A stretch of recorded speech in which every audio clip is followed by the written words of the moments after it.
ಶ್ರೀ ಗುರುಭ್ಯೋ ನಮಃ. ಮಧ್ವವಿಜಯದ 18ನೇ ಭಾಗ ಇದು. 17ನೇ ಭಾಗ ಈ ಹಿಂದೆ ಕೊನೆಗೊಂಡಾಗ ಮಧ್ಯಗೇಹ ಭಟ್ಟರಿಗೆ ಪುತ್ರೋತ್ಸವದ ವರ್ಣನೆ, ಅವರು ಅದನ್ನು ಕೇಳಿ ಸಂತೋಷಪಟ್ಟದ್ದು, ಭಗವಂತನ ಕರುಣೆಯನ್ನು ನೆನೆದು ಆತನಿಗೆ ನಮಸ್ಕಾರಗಳನ್ನು ಮಾಡಿದ್ದು, ಇದನ್ನೆಲ್ಲ ನೋಡಿದ್ವಿ. 2ನೇ ಸರ್ಗದ 27ನೇ ಶ್ಲೋಕ ಅಲ್ಲಿಗೆ ಕೊನೆಗೊಂಡಿತ್ತು. ಆವಿಶ್ಯವೇಶ್ ಮನಿಜನಂದನಮಿಂದು ವಕ್ತ್ರಂ ಭೂಯೋಭಿನಂದ್ಯ ಸಮುಕುಂದ ದಯಾಂ ಪ್ರಪಂದ್ಯ ಜಾತಸ್ಯ ತಸ್ಯ ಗುಣಜಾತವಹಸ್ಯ ಜಾತ ಕರ್ಮಾದಿ ಕರ್ಮ ನಿವಹಂ ವಿದಧೇ ಸುಕರ್ಮ. ಅವರು ಮನೆಗೆ ಬಂದರು. ಚಂದ್ರನಂತೆ ಹೊಳೆಯುವಂಥ ಆ ಮಗನ ಮುಖ ನೋಡಿದರು. ಭಗವಂತನ ಕರುಣೆಯನ್ನು ನೆನೆದುಕೊಂಡ್ರು. ಮತ್ತು ಸಕಲ ಗುಣಪೂರ್ಣನಾದಂಥ ಮಗನಿಗೆ ಅವರು ಜಾತಕರ್ಮ ಮೊದಲಾದ ಕಾರ್ಯಗಳನ್ನು ಮಾಡಿದರು. ಕ್ರಮವಾಗಿ ವಾಸುದೇವ ಅಂತ ಹೆಸರಿಟ್ಟದ್ದು. ವಾಸುದೇವ ಅಂತ ಹೆಸರಿಟ್ಟದ್ದನ್ನು ದೇವತೆಗಳು ಕೂಡ ಅನುಮೋದಿಸಿದರು ಅಂತ ಹೇಳ್ತಾರೆ ಕವಿಗಳು. ಏಕೆಂದರೆ ವಾಸುದೇವ ಅನ್ನೋ ಶಬ್ದ ವಾ ಅಸು ದೇವ ಈ ಮೂರನ್ನು ಒಳಗೊಂಡದ್ದು. ನಮಗೆ ಕೃಷ್ಣನನ್ನು ವಾಸುದೇವ ಅಂತ ಕರೆಯುವಾಗ ನೆನಪಾಗೋದೇನು? ವಸುದೇವನ ಮಗ. ವಸುದೇವ ಅವರು ತಂದೆ, ಅವನ ಮಗ ಇದು ಅನ್ನೋ ಅರ್ಥದಲ್ಲಿ ದಶರಥನ ಮಗ ದಾಶರಥಿ ಹೇಗೋ ಹಾಗೆ ವಸುದೇವನ ಮಗ ವಾಸುದೇವ, ಇಷ್ಟು ಗೊತ್ತು. ಆದರೆ ಆ ವಾಸುದೇವ ಅಂತ ಅನ್ನೋದಕ್ಕೆ ಮತ್ತೂ ಒಂದು ಅರ್ಥನೂ ಇದೆ. ಭಗವಂತನು ಹೇಳುವಂಥ ಪ್ರತಿಯೊಂದು ಶಬ್ದಕ್ಕೂ ಕೂಡ ಆತ ಯಾವ ಕಾಲಘಟ್ಟದಲ್ಲಿ ಹುಟ್ಟಿರ್ತಾನಲ್ಲ ಆ ಕಾಲಘಟ್ಟಕ್ಕೆ, ಆ ತಂದೆ ತಾಯಂದಿರು, ಆ ವಂಶ, ಅದಕ್ಕೆ ಅನ್ವಯವಾಗುವಂಥ ಅರ್ಥ ಅಲ್ಲದೇನೆ ಭಗವಂತನ ಅನಂತ ರೂಪಗಳನ್ನು ಹೇಳುವಂಥ ಒಂದು ಅವನ ಮಹಿಮಾ ಏನಿದೆ ಅದನ್ನೂ ಕೂಡ ಆ ಸಂದರ್ಭದಲ್ಲಿ ನೆನೆಸ್ಕೊಳ್ಬೇಕು. ಛಾದಯಾಮಿ ಜಗದ್ವಿಶ್ವಂ ಭೂತ್ವಾ ಸೂರ್ಯ ಇವಾಂಶುಭಿ ಸರ್ವಭೂತ ನಿವಾಸಕ್ಕೆ ವಾಸುದೇವಸ್ತಪೋಸ್ಮ್ಯಹಂ ಅಂತ ಮಹಾಭಾರತದಲ್ಲಿ ಹೇಳ್ತಾರೆ. ಅದನ್ನು ಗೀತಾ ಪ್ರಸ್ಥಾನದಲ್ಲಿ ಆಚಾರ್ಯರು ಉದಾಹರಣೆ ಮಾಡ್ತಾರೆ. ಛಾದಯಾಮಿ ಜಗದ್ವಿಶ್ವಂ, ಸೂರ್ಯ ತನ್ನ ಕಿರಣಗಳಿಂದ ಇಡೀ ಜಗತ್ತನ್ನು ಹೇಗೆ ಆವರಿಸಿಕೊಂಡಿರ್ತಾನೋ ಹಾಗೆ ನಾನೂ ಕೂಡ ಈ ಜಗತ್ತನ್ನೆಲ್ಲ ಆವರಿಸಿಕೊಂಡಿದ್ದೇನೆ. ಮತ್ತು ಸರ್ವಭೂತ ನಿವಾಸಶ್ಚ, ಎಲ್ಲ ಭೂತಗಳೂ ಇದ್ದೇನೆ. ಇರೋದ್ರಿಂದಲೂ ಕೂಡ ನನಗೆ ವಾಸುದೇವ ಅಂತ ಹೆಸರು. ಇದು ಮಹಾಭಾರತದಲ್ಲಿ ಬಂದಂಥ ಶ್ಲೋಕ. ಗೀತಾ ಪ್ರಸ್ಥಾನದಲ್ಲಿ ಆಚಾರ್ಯರು ಉದಾಹರಣೆ ಮಾಡಿದ್ರು. ಸಂಧ್ಯಾವಂದನದಲ್ಲಿ ಒಂದು ಶ್ಲೋಕ ಹೇಳ್ತೀವಿ, ವಾಸನಾತ್ ವಾಸುದೇವೋಸಿ ವಾಸಿತಂತೆ ಜಗತ್ರಯಂ ಸರ್ವಭೂತ ನಿವಾಸೋಸಿ ವಾಸುದೇವ ನಮೋಸ್ತುತೆ. ಉತ್ತರಾರ್ಧ ಸುಲಭವಾಗಿ ಅರ್ಥ ಆಗ್ತದೆ. ಇದು ವಸ ನಿವಾಸ ಅಂತ ಧಾತು. ವಾಸನಾದ್ ವಾಸುದೇವೋಸಿ, ಎಲ್ಲ ಕಡೆ ವಾಸ ಮಾಡಿಕೊಂಡಿರೋದ್ರಿಂದ, ಜಗತ್ತನ್ನೆಲ್ಲ ಆವರಿಸಿಕೊಂಡಿರೋದ್ರಿಂದ.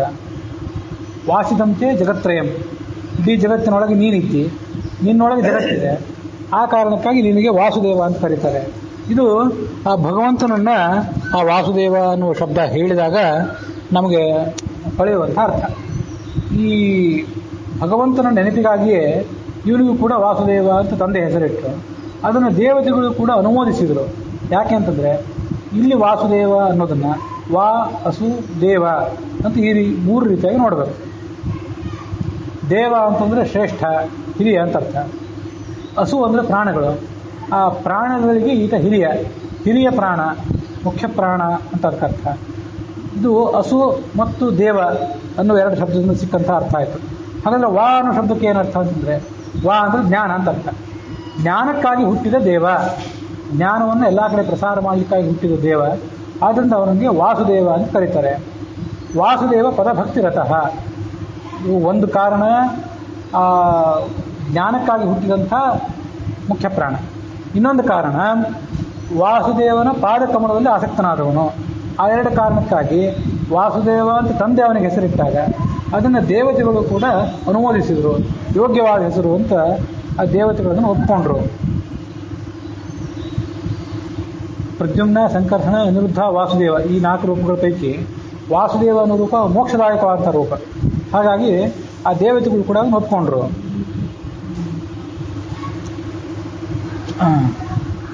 ಪಾತುಂಪಯಾನ್ ಶಿಶಿಷವೇ ಕಿಲ ಗೋಪ್ರತೋಸ್ಮೈ ಪೂರ್ವಾಲಯ ಸ್ವಸುತಸೂನು ಸುತಯ ಪ್ರಜಾತಃ ನಿರ್ವಾಣ ಹೇತುಮಲಭಿಷ್ಟ ಯತ್ಪರಾತ್ಮ ವಿದ್ಯಾಂ ದಾನಂ ಧ್ರುವಂ ಫಲತಿ ಪಾತ್ರ ಗುಣಾನುಕೂಲ್ಯಾತ್.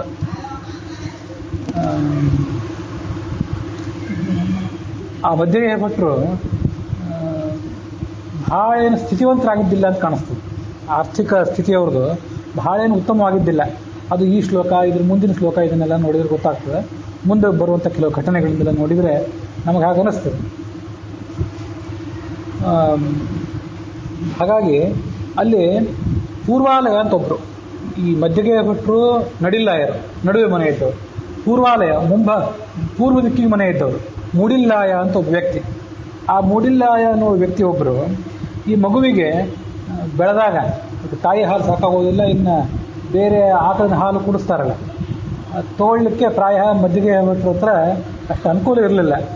ಅದಕ್ಕಾಗಿ ಇರಲಿ ನಿಮ್ಮ ಮಗುವಿಗೆ ಹಾಲು ಕುಡಿಸ್ಲಿಕ್ಕೆ ನನ್ನದೊಂದು ಆಕಳು ದಾನ ಮಾಡ್ತೀನಿ, ಗೋದಾನ ಮಾಡ್ತೀನಿ ಅಂತ ಅವ್ರು ಗೋದಾನ ಮಾಡಿದರು. ಅಥವಾ ಮತ್ತೆ ಯಾವುದೋ ಕಾರಣಕ್ಕಾಗಿ ಮಾಡಿದ್ರು ಏನೋ, ಅಂತೂ ಗೋದಾನ ಮಾಡಿದರು. ಯಾರು? ಮೂಡಿಲ್ಲಾಯರು ನಡಿಲ್ಲಾಯರಿಗೆ ಗೋದಾನ ಮಾಡಿದರು. ಅವರಿಗೆ ಅದರಿಂದ ಲಾಭ ಏನಾಯಿತು? ಆವಾಗ ಬರೀ ದಾನ ಮಾಡಿದ್ದಷ್ಟೇ ಬಂತು. ಗೋದಾನ ಮಾಡಿದ್ದು ಯಾರೇ ಮಾಡಿದ್ರು ಮಹಾದಾನೇ, ಅದ್ರ ಬಗ್ಗೆ ಏನು ಸಂಶಯ ಇಲ್ಲ. ಅದರಲ್ಲೂ ಈ ಮಧ್ಯಗೆ ಭಟ್ರಂತಹ ಮಹಾಜ್ಞಾನಿ, ಅವರ ಮಗ ವಾಸುದೇವ, ಆತನು ಮಹಾಪ್ರಾಣನೇ, ಮಹಾತ್ಮನೇ. ಅಂಥವ್ರಿಗೆ ದಾನ ಮಾಡಿದ್ರಿಂದ ಏನು ಲಾಭ ಆಯಿತು ಅಂದರೆ ಅವರಿಗೆ ಅದು 50-100 ಅವ್ರ ಮುಂದಿನ ಜನ್ಮದಲ್ಲಿಯೇ ಆ ದಾನದ ಫಲ ಸಿಕ್ಕಿಬಿಡ್ತು ಅಂತ ಹೇಳ್ತಾರೆ ಗ್ರಂಥಕಾರರು. ಅದೇನು? ಸ್ವಸುತ ಸೂತಯ ಪ್ರಜಾತಃ.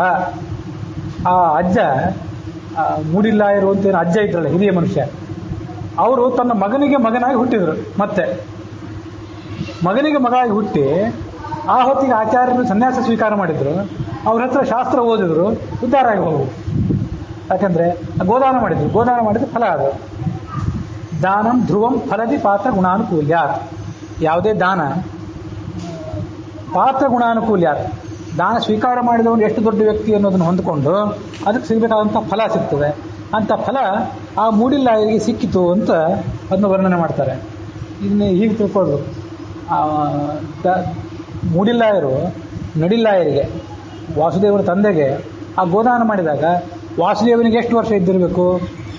ಸುಮಾರು 2-4 ವರ್ಷ ಇದ್ದಿರಬೇಕು. ತಾಯಿ ಹಾಲು ಕುಡಿಯೋದನ್ನು ಬಿಟ್ಟು ಬೇರೆ ಆಹಾರ ಸ್ವೀಕಾರ ಮಾಡಬೇಕಾದಂಥ ವಯಸ್ಸು.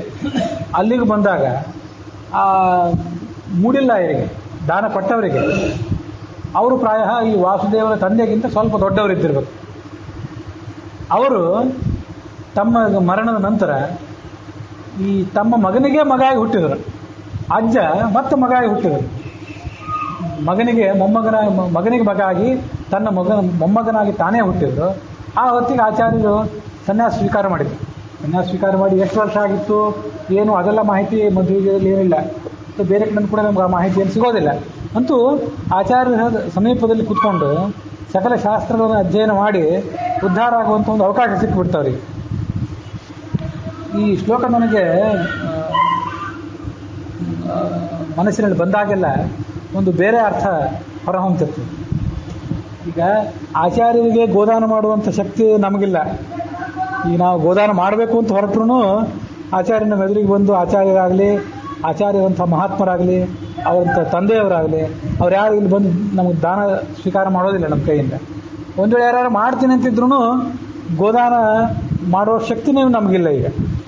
ಮತ್ತು ಉಳಿದೆಲ್ಲ ಕಡೆ ಎಲ್ಲ ಮಠಗಳು, ಗೋಶಾಲೆಗಳು, ಅಲ್ಲೆಲ್ಲ ಗೋದಾನ ಮಾಡ್ತೀವಿ ಅಂತ ಹೋದರೆ ಬೇಡ, ಆ ಗೋವಿಗೆ ಪ್ರತ್ಯಾಮ್ನಾಯವಾಗಿ ಒಂದು 20,000 ರೂಪಾಯಿ ಬೆಲೆ ಕೊಟ್ಟುಬಿಡ್ರಿ ನೀವೇ. ಇದೇ ಗೋವನ್ನೇ ಖರೀದಿ ಮಾಡಿರಿ, ಇದ್ದ ಗೋವನ್ನೇ ಅದನ್ನೇ ಮತ್ತೆ ನಮ್ಗೆ ಕೊಟ್ಟುಬಿಡ್ರಿ ಅಂತ ಹೇಳ್ತಿರ್ತಾರೆ. ಮತ್ತೆ ಗೋವುಗಳನ್ನು ಖರೀದಿ ಮಾಡಿ ಅದನ್ನು ಸಾಕೋ ಪರಿಸ್ಥಿತಿಯಲ್ಲಿ ಯಾರೂ ಇಲ್ಲ. ನನಗದೇನು ಕಾಣಿಸ್ತಿತ್ತು ಅದರ ಒಂದು ಅರ್ಥ ಅಂತಂದರೆ, ಗೋದಾನ ಮಾಡೋ ಶಕ್ತಿ ನಮಗಿಲ್ಲ, ಆದರೆ ಒಂದು ಬೇರೆ ಗೋದಾನ ಮಾಡೋ ಶಕ್ತಿ ನಮಗಿದೆ. ಅದೇನು ಗೋ ಅಂತಂದರೆ, ಗೋ ಅಂದರೆ ಇಂದ್ರಿಯಗಳು. ನಮ್ಮ ಇಂದ್ರಿಯಗಳನ್ನು ನಾವು ದಾನ ಮಾಡಬೇಕು. ನಮ್ಮ ಕಿವಿ, ನಮ್ಮ ಕಣ್ಣು, ಇದನ್ನು ನಾವು ಭಗವಂತನಿಗೆ, ಆ ಹರಿಗುರುಗಳಿಗೆ, ಹರಿವಾಯು ಗುರುಗಳಿಗೆ ನಾವು ದಾನ ಮಾಡಬೇಕು. ಕಿವಿ ದಾನ ಮಾಡೋದು ಅಂತಂದರೆ ಅವರು ಶಾಸ್ತ್ರ ಪ್ರವಚನ ಮಾಡುವಾಗ ಸ್ವತಃ ಅವ್ರು ಮಾಡೋದಿಲ್ಲ, ಯಾರ್ಯಾರ್ದೋ ಮೂಲಕ ಮಾಡಿಸ್ತಿರ್ತಾರೆ. ಹಾಗೆ ಶಾಸ್ತ್ರ ಪ್ರವಚನ ಅವರು ನಡೆಸಿದಾಗ ಬೇರೆ ಯಾವುದೋ ಮಠ ಮಂದಿರಗಳಲ್ಲಿ ಯಾರ್ದೋ ವಿದ್ವಾಂಸರ ಮೂಲಕ ಶಾಸ್ತ್ರ ಪ್ರವಚನಕ್ಕೆ ಅವರು ಪ್ರೇರಣೆ ಕೊಟ್ಟಾಗ ಅಲ್ಲಿ ನಮ್ಮ ಕಿವಿ, ನಮ್ಮ ದೇಹ ಇದನ್ನು ಕೊಡಬೇಕು. ಹೋಗಿ ಅದನ್ನು ಕೊಟ್ಟರೆ ಅದರ ಫಲವಾಗಿ ಮನುಷ್ಯ ಮುಂದೊಂದು ಕಾಲದಲ್ಲಿ ಉದ್ಧಾರ ಆಗ್ತಾನೆ. ಅದೇ ಜನ್ಮದಲ್ಲಿ ಆಗ್ಬೋದು, ಮತ್ತೊಂದು ಯಾವುದೋ ಜನ್ಮದಲ್ಲಿ ಆಗ್ಬೋದು. ಇಂಥ ಒಂದು ಭರವಸೆ ಬರಲಿಕ್ಕೆ ಇವೆಲ್ಲ ಘಟನೆಗಳು, ಈ ಎಲ್ಲ ಕಥೆಗಳು ನಮಗೆ ಒಂದು ಆಶಾದಾಯಕ ಅಂತ ತಿಳ್ಕೋಬೇಕು. ಆಗ ನನಗೆ ಆ ಶ್ಲೋಕ ನೋಡಿದಾಗ ಯಾವತ್ತೂ ಅನ್ನಿಸ್ತದೆ.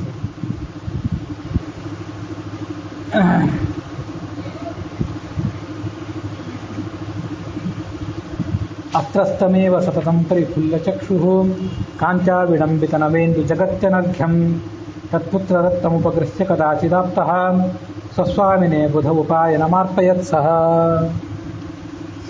ಮುಂದೆ ಆ ಮಗು ಒಂದು ಬಾರಿ ಅದನ್ನು ತೊಗೊಂಡು ಹೋದರು. ಆ ಅನಂತಾಸನ ದೇವರಿಗೆ ಆ ಮಗುವನ್ನು ಅರ್ಪಣೆ ಮಾಡಬೇಕು. ನಿನ್ನ ಅನುಗ್ರಹದಿಂದ ಹುಟ್ಟಿದ ಮಗು, ನೀನು ಇದನ್ನು ಕಾಪಾಡಬೇಕು ಅಂತ ಅದನ್ನು ಆ ದೇವರಿಗೆ ಅರ್ಪಣೆ ಮಾಡಬೇಕಾಗಿತ್ತು. ಅವರು ಅರ್ಪಣೆ ಮಾಡುವ ಸಲುವಾಗಿ ಅದನ್ನು ಉಡುಪಿಗೆ ತೊಗೊಂಡು ಬಂದರು ಪಾಜಿ ಕ್ಷೇತ್ರದಿಂದ, ತಂದೆ ತಾಯಂದ್ರೆಲ್ಲರೂ. ಆ ಮಗುವಿಗೆ ಹೆದರಿಕೆ ಅನ್ನೋದೇ ಇಲ್ಲ, ಯಾವತ್ತು ಕಣ್ಣರಳಿಸಿ ಜಗತ್ತನ್ನು ನೋಡ್ತಾ ಇತ್ತು. ಚಂದ್ರನನ್ನು ತಿರಸ್ಕಾರ ಮಾಡುವಂಥ ಕಾಂತಿ ಅದರದ್ದು. ಸ್ವಾಮಿ ಆದಂಥ ಅನಂತಾಸನ ದೇವರಿಗೆ ಅವರು ಉಡುಗೊರೆ ಕೊಟ್ಟರು. ಆಮೇಲೆ ಆ ಭಗವಂತನ ನಮಸ್ಕಾರ ಮಾಡಿದರು. ಈ ಮಗುವಿಗೆ ಉತ್ತಮ ಏಳಿಗೆ, ಅಭಿವೃದ್ಧಿ ಯಾವತ್ತೂ ಕೂಡ ನಿನ್ನ ದಯೆಯಿಂದ ಇರಬೇಕು ಅಂತ ಪ್ರಾರ್ಥಿಸಿದರು. ಆಮೇಲೆ ತಾವು, ತಮ್ಮ ಪತ್ನಿ, ಮಗು, ಪರಿವಾರ ಇದನ್ನೆಲ್ಲ ಕರೆದುಕೊಂಡು ಸಾಯಂಕಾಲ ಹೊತ್ತಿನಲ್ಲಿ ಉಡುಪಿಯಿಂದ ಪಾಜಿ ಕ್ಷೇತ್ರಕ್ಕೆ ಹೊರಟರು. ಒಂದು 3-4 ಕಿಲೋಮೀಟರ್. ನಿಶೀಥ ಸಮಯ, ರಾತ್ರಿಯೇ ಆಗಿ ಹೋಗಿತ್ತು. ನಿಜಮೇವ ಧಾಮ. ಈಗ ಅವ್ರು ರಾತ್ರಿ ಹೋಗ್ತಿದ್ದಾಗ ಆ ಭಯಂಕರವಾದಂಥ ಕಾಡು, ಆ ಕಾಡಿನಲ್ಲಿ ಒಂದು ಪಿಶಾಚ ಸಂಚಾರ ಮಾಡ್ತಾ ಇತ್ತು. ಈ ಪರಿವಾರದಲ್ಲಿದ್ದಂಥ ಒಬ್ಬನ ಮೇಲೆ ಆ ಪಿಶಾಚ ಹೊಕ್ಕಿತ್ತು. ಬರೇ ಹೊಕ್ಕಿದ್ದಲ್ಲ, ಹೊಕ್ಕು ಆತನ ಕೈಯಿಂದ ಏನೋ ಮಾತಾಡಿಸಿದ್ದು ಅದು ಮುಂದಿಂದ ಆಯಿತು. ಆತನಿಗೆ ತೊಂದರೆ ಕೊಟ್ಟಿತ್ತು. ಉದ್ವಾಂತ ರಕ್ತ ಅವಲೋಕ್ಯ ತಮಭ್ಯದಾಯಿ. ಆತ ಪಿಶಾಚದ ಪೀಡೆಯಿಂದಾಗಿ ರಕ್ತ ವಮನ ಮಾಡಿಕೊಂಡ, ರಕ್ತ ವಾಂತಿ ಮಾಡಿಕೊಂಡ. ಆಗ ಈ ಉಳಿದವರಿಗೆಲ್ಲ ಗಾಬರಿ ಆಯಿತು. ರಕ್ತ ವಾಂತಿ ಮಾಡಿಕೊಂಡ್ರು ಉಳಿದ ಮನುಷ್ಯ, ಯಾಕಂದ್ರೆ ವಯಸ್ಕ ಮನುಷ್ಯ. ಹಾಗಾಗಿ ಪಿಶಾಚ ಬಾಧೆಯಿಂದ ಆತನಿಗೆ ಹೆಚ್ಚು ತೊಂದರೆ ಆಗಲಿಲ್ಲ. ಒಂದು ವೇಳೆ ಈ ಮಗುವಿಗೆ ಏನಾದರೂ ಪಿಶಾಚದ ತೊಂದರೆ ಆಗಿಬಿಟ್ಟಿದ್ರೆ ಏನು ಗತಿ ಆಗ್ತಿತ್ತು? ಮಗು ಆ ಪಿಶಾಚದ ಬಾಧೆಯನ್ನು ತಡ್ಕೊಂಡಿದ್ದೀತ ಅಂತ ಇವರಿಗೆಲ್ಲ ಬಹಳ ಆಶ್ಚರ್ಯ ಅನ್ನಿಸ್ತು. ಸದ್ಯ ಮಗುವಿಗೇನು ಆಗಲಿಲ್ಲ. ಆವಿಶ್ಯ ಪೂರುಷಮುವಾಚ ಮಹಾಗ್ರಹೋ ಸಾ ವಸ್ಮದ್ವಿಹಾರ ಸಮಯೋಪಗತಾನ್ ಸಮಸ್ತಾನ್. ಆ ಪಿಶಾಚಕ್ಕೆ ಇವರು ಆಡಿದ ಮಾತೆಲ್ಲ ಕೇಳಿಸಿತು. ಅದು ಆ ವ್ಯಕ್ತಿಯ ಮೇಲೆ ಆವಾಗ ಆವಾಹಿತ ಆಯಿತು. ಆವಾಹಿತ ಆಗಿ ಅವನ ಮೂಲಕ ಅವನು ಮಾತಾಡಿಸ್ತು. ಅದಕ್ಕೆ ಸ್ವತಂತ್ರವಾಗಿ ಮಾತಾಡೋ ಶಕ್ತಿ ಇರೋದಿಲ್ಲ, ಅವನ ಮೂಲಕ ಮಾತಾಡಿಸ್ತು. ಏನು ಹೇಳ್ತು ಅಂದರೆ, ಅರ್ಧರಾತ್ರಿ ಸಮಯ ಅಂತಂದರೆ ಇದೆಲ್ಲ ನಾವು ಸಂಚಾರ ಮಾಡುವಂಥ ಸಮಯ. ಈ ಸಂದರ್ಭದಲ್ಲಿ ಯಾರೇ ಬಂದರೂ ನಾವು ಅವ್ರನ್ನೆಲ್ಲ ಕೊಂದು ಹಾಕಿಬಿಡುವಂಥ ಶಕ್ತಿ ನಮಗಿರ್ತದೆ. ಅವ್ರು ಬಲಿ ತೊಗೊಂಡ್ಬಿಡ್ತೇವೆ ನಾವು. ಆದರೆ ಶಕ್ತಿ ಗುಪ್ತಿರಹಿತಾನ್, ಭಗವಂತ, ಹರಿ ಮತ್ತು ವಾಯು, ಅವನ ರಕ್ಷಣೆ ಯಾರಿಗಿರೋದಿಲ್ಲ. ಅಂಥವ್ರನ್ನೆಲ್ಲ ಬಲಿ ತೊಗೊಂಡ್ಬಿಡುವಷ್ಟು ಶಕ್ತಿ ನಮಗಿದೆ. ಆದರೆ ಇವತ್ತು ನಿಮ್ಮ ಪರಿವಾರದಲ್ಲಿ ಯಾರನ್ನು ಕೂಡ ಬಲಿ ತೊಗೊಳ್ಳಿಲ್ಲ ನಾನು.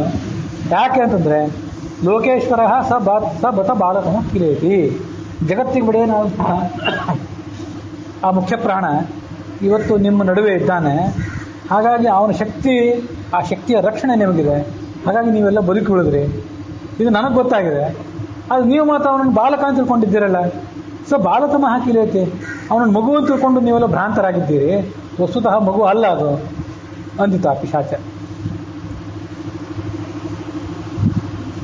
ತನ್ನೇನ ಬಾಲ ಮನುತೋಷ್ಯ ಮೋಸ್ವಧಾಮ್ನೋ. ಇದು ಮತ್ತೊಂದು ಮಹಿಮೆ ಆಚಾರ್ಯರು. ಸಣ್ಣ ಸಣ್ಣ ವಯಸ್ಸಿನಲ್ಲೇ, 1 ವರ್ಷ 2 ವರ್ಷ ವಯಸ್ಸಿನಲ್ಲೇ ತೋರಿಸಿದಂಥ ಕೆಲವು ಮಹಿಮೆಗಳಿವೆಲ್ಲ.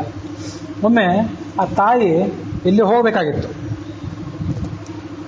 ಪಕ್ಕದ ಮನೆಗೋ ಸಮೀಪದ ಹಳ್ಳಿಗೋ ಇಲ್ಲಿ ಒಂದು ಕಡೆ ಹೋಗಬೇಕಾಗಿತ್ತು ಆಕೆ. ಆ ಹೋಗಬೇಕಾದಾಗ ಆಕೆ ಏನು ಮಾಡಿದ್ಲು, ತನ್ನ ಮಗಳನ್ನು ಆ ಮಗುವಿನ ಯೋಗಕ್ಷೇಮ ನೋಡ್ಕೋ ಅಂತ ನೇಮಿಸಿದ್ಲು. ಆ ಮಗುವಿನ ಏನು ಯೋಗಕ್ಷೇಮ ನೋಡ್ಕೊಳ್ಬೇಕು? ವಿಶ್ವ ಪರಿಪಾಲಕ ಪಾಲನಾಯ. ಆ ಮಗುವೇ ಜಗತ್ತಿನ ಯೋಗಕ್ಷೇಮ ನೋಡ್ಕೋತದೆ. ಆ ಮಗುವಿನ ಯೋಗಕ್ಷೇಮ ನೋಡ್ಕೋ ಅಂತ ಈ ಹುಡುಗಿನ ಬಿಟ್ಟು ಹೋಗಿದ್ಲು. ವಸ್ತುತಃ ಮಗುವನ್ನು ಬಿಟ್ಟು ಹೋಗ್ಲಿಕ್ಕೆ ಅವಳಿಗೆ ಧೈರ್ಯ ಇದ್ದಿದ್ದಿಲ್ಲ ತಾಯಿಗೆ. ಆದರೂ ಏನೋ ಕೆಲಸ ಇತ್ತು. ಅದಕ್ಕೆ ಹಾಲು ಕುಡಿಸಿ ತನ್ನ ಮಗಳ ಕೈಯಲ್ಲಿ ಕೊಟ್ಟು ಅವರು ಹೊರಗೆ ಹೋದರು. ಆ ತಾಯಿ. ಆ ತಾಯಿ ಆ ಕಡೆ ಹೊರಗೆ ಹೋದ್ಮೇಲೆ ಈ ಮಗು ಜೋರಾಗಿ ಅಳ್ಳಿಕ್ಕೆ ಪ್ರಾರಂಭ ಮಾಡಿತು. ಸ್ವಲ್ಪ ಹೊತ್ತಾದ್ಮೇಲೆ ಆ ಹುಡುಗಿ ಅದನ್ನ ಸಾಕಷ್ಟು ಸಮಾಧಾನ ಮಾಡಿದ್ಲು. ಅವಳೇ ಚಿಕ್ಕವಳಿದ್ದಿರಬೇಕು. ಮುಗ್ಧಾಕ್ಷರೇಣ ತನ್ನ ಮುದ್ದು ಮಾತಿನಿಂದ ಆ ಮಗುವಿಗೆ ಆಕೆ ಸಮಾಧಾನ ಮಾಡಿದ್ಲು. ಮಾ ತಾತ ತಾತ ಸುಮುಖ. ಸುಮುಖ ಅಂದರೆ ಸುಂದರವಾದ ಮಗುವೆ, ತಾತ ಅಪ್ಪ ಅಳಬೇಡ. ಮಾತಾ ತನೋತಿ ರುಚಿತಂ ತ್ವರಿತಂ ತವೇತಿ. ತಾಯಿ ಬೇಗ ಬರ್ತಾಳೆ, ನಿನಗೇನು ಬೇಕಾದನ್ನು ಕೊಡ್ತಾಳೆ ಅಂತ ತಾಯಿಯ ನೆನಪನ್ನು ಆ ಮಗುವಿಗೆ ಮಾಡಿಸಿ ಸಮಾಧಾನ ಪಡಲಿಕ್ಕೆ ಪ್ರಯತ್ನ ಪಟ್ಲು. ಆದರೆ ರೋದೇ ಕ್ರಿಯಾ ಸಮವಿಹಾರತ ಏವ ಬರುತ್ತೆ. ಆಕೆ ಎಷ್ಟು ಪ್ರಯತ್ನ ಪಟ್ಟರೂ ಕೂಡ ಆ ಮಗು ಮತ್ತೆ ಮತ್ತೆ ಅಳ್ತಾನೇ ಇತ್ತು. ಆ ಕಡೆ ತಾಯಿ ಬರ್ತೀನಿ ಅಂತ ಹೋದವಳು ಬೇಗ ಬರಲಿಲ್ಲ. ಇವಳು ಮಗುವನ್ನು ಎತ್ಕೊಂಡು ಆ ಕಡೆ ಈ ಕಡೆ ಓಡಾಡಿಸಿದ್ಲು. ತಾಯಿ ಬರ್ತಾಳ ಅಂಥೇಳಿ ಅಲ್ಲಿ ಹೋಗಿ ನೋಡಿದ್ಲು ಬಾಗಿಲ ಕಡೆ. ಅನೇಕ ಬಾರಿ ಬಾಗಿಲ ಕಡೆ ಹೋಗೋದು ಮರಳಿ ಬರೋದು ಇದನ್ನ ಮಾಡ್ತಾನೇ ಇದ್ಲು. ಏನು ಮಾಡಬೇಕು ಅಂತ ತಿಳಿಲಿಲ್ಲ ಆಕೆ. ಇಟ್ಟದ ಹಾಲು ಇದ್ದಿರಬೇಕು, ಹಾಲನ್ನು ಕುಡಿಸಿದ್ಲು, ಏನೋ ಮಾಡಿದ್ಲು. ಆದರೂ ಮಗು ಅಳು ನಿಲ್ಲಿಸಲಿಲ್ಲ. ಆಕೆ ಮನೆಯಲ್ಲಿ ಏನಿದೆ, ಬೇರೆ ಏನಾದ್ರು ತಿನ್ನಿಸೋಣ ಮಗುವಿಗೆ ಅಂತ ಆಲೋಚನೆ ಮಾಡಿದ್ಲು. ತಿನ್ನಿಸಿ ಏನು ಮಾಡಿದ್ಲು ಅಂತಂದರೆ ಕುಲಸ್ಥ ಅಥವಾ ಕೆಲವು ಕಡೆ ಕುಲತ್ಥ ಅಂತ ಶಬ್ದ ಇದೆ. ಯಾವ ಶಬ್ದ ಆದರೂ ತೊಂದರೆ ಇಲ್ಲ. ಹುರುಳಿ ಅಂತ ಅರ್ಥ. ಈ ದನಗಳಿಗೆ ಹುರುಳಿ ತಿನ್ನಿಸ್ತಾರಲ್ಲ, ಬಹಳ ಬಿರುಸಾದದ್ದು. ಆ ಕುಲತ್ಥ ಅಥವಾ ಕುಲಸ್ಥ ಏನಿದೆ ಅದು ಚೆನ್ನಾಗಿ ಬೆಂದು ತಯಾರಾಗಿತ್ತು. ಮನೆಯಲ್ಲಿ ಎಮ್ಮೆಗಳಿಗೆ, ಆಕಳುಗಳಿಗೆ, ಎತ್ತುಗಳಿಗೆ ತಿನ್ನಿಸ್ಲಿಕ್ಕೆ ಅಂತ ತಯಾರು ಮಾಡಿಟ್ಟಿದ್ರು. ಇವಳಿಗೆ ಅದು ಕಾಣಿಸಿತು. ಬಹಳ ಉಷ್ಣ, ಅದು ಉಷ್ಣದ ಪರಿಣಾಮ. ಅಂಥದನ್ನು ತೊಗೊಂಡೋಗಿ ಈ ಮಗುವಿಗೆ ತಿನ್ನಿಸ್ಬಿಟ್ಲಾಕೆ. ಯಾಕಂದರೆ ಕರ್ತವ್ಯ ಮೌಢ್ಯಮ ವಿಪದ್ಯ, ಏನು ಮಾಡಬೇಕು ಅಂತ ತಿಳಿಲಿಲ್ಲ, ತೊಗೊಂಡೋಗಿ ತಿನ್ನಿಸ್ಬಿಟ್ಲು. ಮಗುವಿಗೆ, ಸಣ್ಣ ಮಕ್ಕಳಿಗೆ ಅದು ಉಷ್ಣ ಆಗುವಂಥ ಯಾವುದೇ ಪದಾರ್ಥವನ್ನು ತಿಳಿಸ್ಬಾರ್ದು. ಈ ಮಗುವಿನ ತಾಯಿಗಂತೂ ಬಿಸಿ ಹಾಲನ್ನು ಕೂಡ ಕುಡಿಸ್ತಿರ್ಲಿಲ್ಲ ಅವರು. ಹಾಲನ್ನು ಕಾಯಿಸಿ ಅದನ್ನು ಸ್ವಲ್ಪ ಉಗುರು ಬೆಚ್ಚಗಿರುವಂತೆ ಆರಿಸಿ ಆಮೇಲೆ ಕುಡಿಸ್ತಾ ಇದ್ರು. ಯಾಕೆಂದರೆ ತೀರಾ ಬಿಸಿ ಹಾಲು ಕುಡಿಸಿಬಿಟ್ರೆ ಆ ಮಗುವಿಗೆ ಏನಾದರೂ ಉಷ್ಣ ರೋಗ ಬಂದಿತ್ತು ಅಂತ ತಾಯಿಗೆ ಆತಂಕ ಇತ್ತು. ಅಷ್ಟು ಮಗುವಿನ ಸ್ಥಿತಿ ಸೂಕ್ಷ್ಮ ಇರ್ತದೆ. ಅಂಥ ಮಗು ಈಕೆ ಹೋಗಿ ಅತ್ಯಂತ ಉಷ್ಣವಾದಂಥ ಮತ್ತು ಜೀರ್ಣ ಮಾಡಲಿಕ್ಕೆ ಬಹಳ ಕಷ್ಟಕರವಾದಂಥ ಹುರುಳಿನ ತೊಗೊಂಡೋಗಿ ತಿನ್ನಿಸಿಬಿಟ್ರು. ಆ ಕಡೆ ಆ ತಾಯಿ ಅಲ್ಲಿಂದ ಧಾವಿಸಿ ಬಂದರು. ನೂನಂ ಪಿಪಾಸು ರತಿರೋದಿತಿ ಹಂತ ಬಾಲೋ. ಮಗುವಿಗೆ ನೀರಡಿಕೆ ಆಗಿರಬೇಕು, ಹಸಿವಾಗಿರಬೇಕು, ಅದೀಗ ಹಾಲು ಕುಡಿಬೇಕು ಅಂತ ಕಾಯ್ತಾ ಇದ್ದಿರಬೇಕು. ಈ ಕಡೆ ನಾನು ನೋಡಿದರೆ ಕರುಣೆ ಇಲ್ಲದೇನೆ ಯಾರ್ದೋ ಕೆಲಸದಲ್ಲಿ ಆಸಕ್ತರಾಗಿಬಿಟ್ಟಿದ್ದೇನೆ. ಪಕ್ಕದ ಮನೆಯದ್ದು ಏನೋ ಕೆಲಸ, ಸಮೀಪದ ಹಳ್ಳಿದ್ದು ಏನೋ. ಇತ್ಯಾಕುಲ, ಬಹಳ ಭಯ, ಆತಂಕ ತಾಯಿಗೆ. ಗೃಹಮುಪೇತ್ಯ, ಮನೆಗೆ ಓಡಿ ಬಂದರು. ಮನೆಗೆ ಓಡಿ ಬಂದು ನೋಡ್ತಾರೆ, ಪ್ರಸನ್ನಂ, ಮಗು ಸಂತೋಷದಿಂದ ಇದೆ, ಪೂರ್ಣೋದರಂ, ಹೊಟ್ಟೆನೂ ತುಂಬಿದೆ. ಅದನ್ನು ನೋಡಿದರು. ಅಳ್ಳಿಲ್ವ ಮಗು, ಹಸಿವೆ ಆಗಲಿಲ್ಲ, ಅದಕ್ಕೆ ಏನು ಮಾಡಿದೆ ಅಂತೆಲ್ಲ ಕೇಳಿದರು. ಎಲ್ಲ ತಿಳಿತಾಕಿಗೆ ತಿಳಿದು ಆ ಮಗಳನ್ನು ಬೈದರು. ಇಲ್ಲ, ಎಂಥ ಕೆಲಸ ಮಾಡಿದೆ. ಯುವಕರಿಗೂ ಕೂಡ, ವಯಸ್ಕ ಪುರುಷರಿಗೂ ಕೂಡ ಆ ಹುರುಳಿಯನ್ನು ತಿಂದು ಜೀರ್ಣ ಮಾಡ್ಕೊಳ್ಳಿಕ್ಕಾಗೋದಿಲ್ಲ. ಅಂಥ ಜೀರ್ಣಕ್ಕೆ ಬಹಳ ಕಠೋರವಾದಂಥ ವಸ್ತು ಅದು. ಅದನ್ನು ತೊಗೊಂಡೋಗಿ ಆ ಮಗುವಿಗೆ ತಿನ್ನಿಸಿದೆಯಲ್ಲ ಅಂತ ತನ್ನ ಮಗಳನ್ನು ಚೆನ್ನಾಗಿ ಬೈದರು ಅವರು. ಆ ಮಗಳ ಹೆಸರು ಏನು, ಎಲ್ಲೂ ಮದುವೆ ಇರಲಿಲ್ಲ. ಮಗಳನ್ನೂ ಬೈದರು, ಭಯಪಟ್ಟರು, ಏನಾದ್ರು ಆಗ್ತದೇನೋ ಮಗುವಿಗೆ ಅಂತೇಳಿ. ಮನಸ್ಸಿಗೆ ಭಾಳ ಸಂಕಟನೂ ಮಾಡಿಕೊಂಡ್ರು. ಆವತ್ತು ಆ ದಿವಸ ಕಳೀತು, ಮಾರನೇ ದಿವಸ ಆಯಿತು, ಅದರ ಮಾರನೇ ದಿವಸ ಆಯಿತು. ಏನಾದ್ರೂ ಆ ಮಗುವಿನ ಮೇಲೆ ಏನು ಪರಿಣಾಮನೂ ಬೀರಲಿಲ್ಲ. ಆರೋಗ್ಯಶಾಲಿನಿ ಪುರೇವ ತದಾಪಿ ಪುತ್ರೆ, ಅದರ ಆರೋಗ್ಯದಲ್ಲಿ ಏನೂ ಏರುಪೇರು ಆಗಲಿಲ್ಲ. ತಾಯಿಗೆ ಭಾರಿ ಆಶ್ಚರ್ಯ. ಯಸ್ಯ ತ್ರಿಲೋಕ ಜನನೀ ಚಿರಣೀ ವಿಷೇಪಿ ಪೀತೇನ ವಿಸ್ಮಯಮವಾಪ ಸಮಸ್ತ ಶಕ್ತೇ. ಈ ತಾಯಿಗೆ ಆಶ್ಚರ್ಯ ಆಯಿತು, ಮದ್ದಿಗೆ ಭಟ್ರ ಪತ್ನಿಗೆ. ಯಾಕೆಂದರೆ ಆ ಮದ್ದಿಗೆ ಭಟ್ರ ಪತ್ನಿಗೆ ಅದು ಮಗುವಿನ ಶಕ್ತಿ ಗೊತ್ತಿದ್ದಿಲ್ಲ. ಆ ಮಗುವಿನ ಮೂಲ ತಾಯಿ ಇದ್ದಾಳಲ್ಲ ಲಕ್ಷ್ಮೀದೇವಿ, ತ್ರಿಲೋಕ ಜನನಿ, ಆಕೆ ಎಂದೂ ಈ ಥರ ಭಯಪಟ್ಟಿದ್ದಿಲ್ಲ. ಹುರುಳಿ ತಿನ್ನೋದಲ್ಲ, ಈ ಮಗು ವಿಷ ಕುಡಿದಿತ್ತು. ವಿಷ ಕುಡಿದಾಗಲೂ ಆಕೆ ಭಯ ಪಡಲಿಲ್ಲ. ಯಾಕಂತಂದರೆ ಆ ಸಮುದ್ರ ಮಥನ ಕಾಲದಲ್ಲಿ ಭಯಂಕರವಾದ ವಿಷ ಹೊರಗೆ ಬಂದಿರ್ತಲ್ಲ, ಆ ವಿಷವನ್ನು ಆ ಮಗು ಕುಡಿದಾಗಲೂ ಕೂಡ ಆಕೆ ಭಯಪಟ್ಟಿರಲಿಲ್ಲ. ವಾಯುರಸ್ಮ ಉಪಾಮಂಥ ಪಿನಷ್ಟಿಸ್ಮ ಪುನನ್ನಮ ಕೇಶಿ ವಿಷಸ್ಯ ಪಾತ್ರೇಣ ಯದ್ದುದ್ರೇಣಾಪಿ ವತ್ಸಃ ಅಂತ ಅದು ಒಂದು ಋಗ್ವೇದದಲ್ಲಿ ಬರುವಂಥ ಒಂದು ಮಂತ್ರ. ವಾಯುದೇವರು ಅಸ್ಮಾ ಉಪಾಮಂಥತ್ ರುದ್ರನಿಗೋಸ್ಕರ ವಿಷವನ್ನು ಚೆನ್ನಾಗಿ ಕಡೆದು ಅದನ್ನು ಡೈಲ್ಯೂಟ್ ಮಾಡಿದರು, ತೀಕ್ಷ್ಣತೆಯನ್ನು ಕಡಿಮೆ ಮಾಡಿ ರುದ್ರೇಣ ಅಪಿವತ್ ಸಹ ಕೊನೆಗೆ ರುದ್ರದೇವರ ಜೊತೆ ಸೇರಿ ತಾವು ಕೂಡ ಕುಡಿದು ಒಂದಿಷ್ಟು ಭಾಗವನ್ನು ರುದ್ರದೇವರಿಗೆ ಕೊಟ್ಟರು ಆ ವಿಷ ಅಂಥೇಳಿ ಅದು ವೇದದಲ್ಲಿ ಬರುವಂಥ ಸಂಗತಿ. ಈ ಎಲ್ಲ ಆ ವಿಷವನ್ನು ಕುಡಿದ್ರೂ ಕೂಡ ಆ ಮೂರು ಲೋಕದ ತಾಯಿ ಲಕ್ಷ್ಮೀದೇವಿಗೆ ಏನೂ ಭಯ ಆಗಲಿಲ್ಲ. ಯಾಕೆಂದರೆ ಅವಳಿಗೆ ಈ ಮಗುವಿನ ಸ್ವಭಾವ ಗೊತ್ತು. ಈ ತಾಯಿಗೆ ಆ ಮಗುವಿನ ಶಕ್ತಿ ಗೊತ್ತಿದ್ದಿಲ್ಲ. ಆಕೆ ಬಹಳ ಭಯಪಟ್ಟಳು, ಆಶ್ಚರ್ಯಪಟ್ಟಳು ಕೂಡ. ಸ್ತನ್ಯಂ ಮುಹುಃ ಕಿಲ ತದೌ ಜನನಿ ಗೃಹೀತ್ವಾ ಕ್ಷೇಮಾಯತಂ ಕಿಲ ದಧಜ್ಜನಕೋ ಜಜಾಪ ಅನ್ಯೋಜನೋಪಿ ಕಿಲ ಲಾಲಯತಿ ಸ್ಮ ಕಿಂತು ತನ್ಮೋಪಿ ಸರ್ವೋಪಿ ತನ್ಮುಖ ಸುಹಾಸ ರಸಾಯನೋತ್ಕಃ. ಲಾಲಯತಿ ಅಥವಾ ಲಾಳಯತಿ ಅಂತ ಗೋವಿಂದಾಚಾರ್ಯರು ಉಪಯೋಗ ಮಾಡಿದ ಪಾಠದಲ್ಲಿದೆ. ಮತ್ತು ತಂದೆ ತಾಯಿಗಂದ್ರೆ ಭಾರಿ ಆಶ್ಚರ್ಯ. ಆ ಮಗುವನ್ನು ತಾಯಿ ಮುದ್ದಿಸಿದ್ಲು, ಅದಕ್ಕೆ ಎದೆ ಹಾಲು ಕುಡಿಸಿದ್ಲು. ತಂದೆ ಆ ಮಗುವಿಗೆ ಏನೂ ಅನಾರೋಗ್ಯ ಆಗಬಾರ್ದು ಅಂತ ಹೇಳಿ ಅದನ್ನು ಹಿಡ್ಕೊಂಡು ಧನ್ವಂತರಿ ಮೊದಲಾದಂಥ ಜಪಗಳನ್ನು ಮಾಡಿದರು. ಉಳಿದಿಲ್ಲ ಊರು ಜನ ಎಲ್ಲ ಅದನ್ನು ಮುದ್ದಿಸ್ತಾ ಇದ್ರು. ಆದರೆ ಆಕರ್ಷಕ ವ್ಯಕ್ತಿತ್ವಕ್ಕೆ ಮರುಳಾಗಿ ಅದರ ಮುಖದಿಂದ ಏನು ಮುಗುಳ್ನಗೆ ಹೊರಸೂಗ್ತಾ ಇತ್ತಲ್ಲ, ಆ ಮುಗುಳ್ನಗೆಯನ್ನು ನೋಡಿ ಇಡೀ ಜಗತ್ತು ಸಂತೋಷ ಪಡ್ತಿತ್ತು. ಅದು ಮುಖ್ಯ. ತಂದೆ ತಾಯಂದರು, ಅಕ್ಕ ತಂಗಿಯರು ಮಗುವನ್ನು ಮುದ್ದಿಸೋದು ದೊಡ್ಡದಲ್ಲ, ಊರು ಜನ ಎಲ್ಲ ಅದನ್ನು ಮುದ್ದಿಸ್ತಾ ಇದ್ರು. ಅದು ವ್ಯಕ್ತಿತ್ವ ಅಂಥದ್ದಿತ್ತು ಅನ್ನೋದು ಮುಖ್ಯ.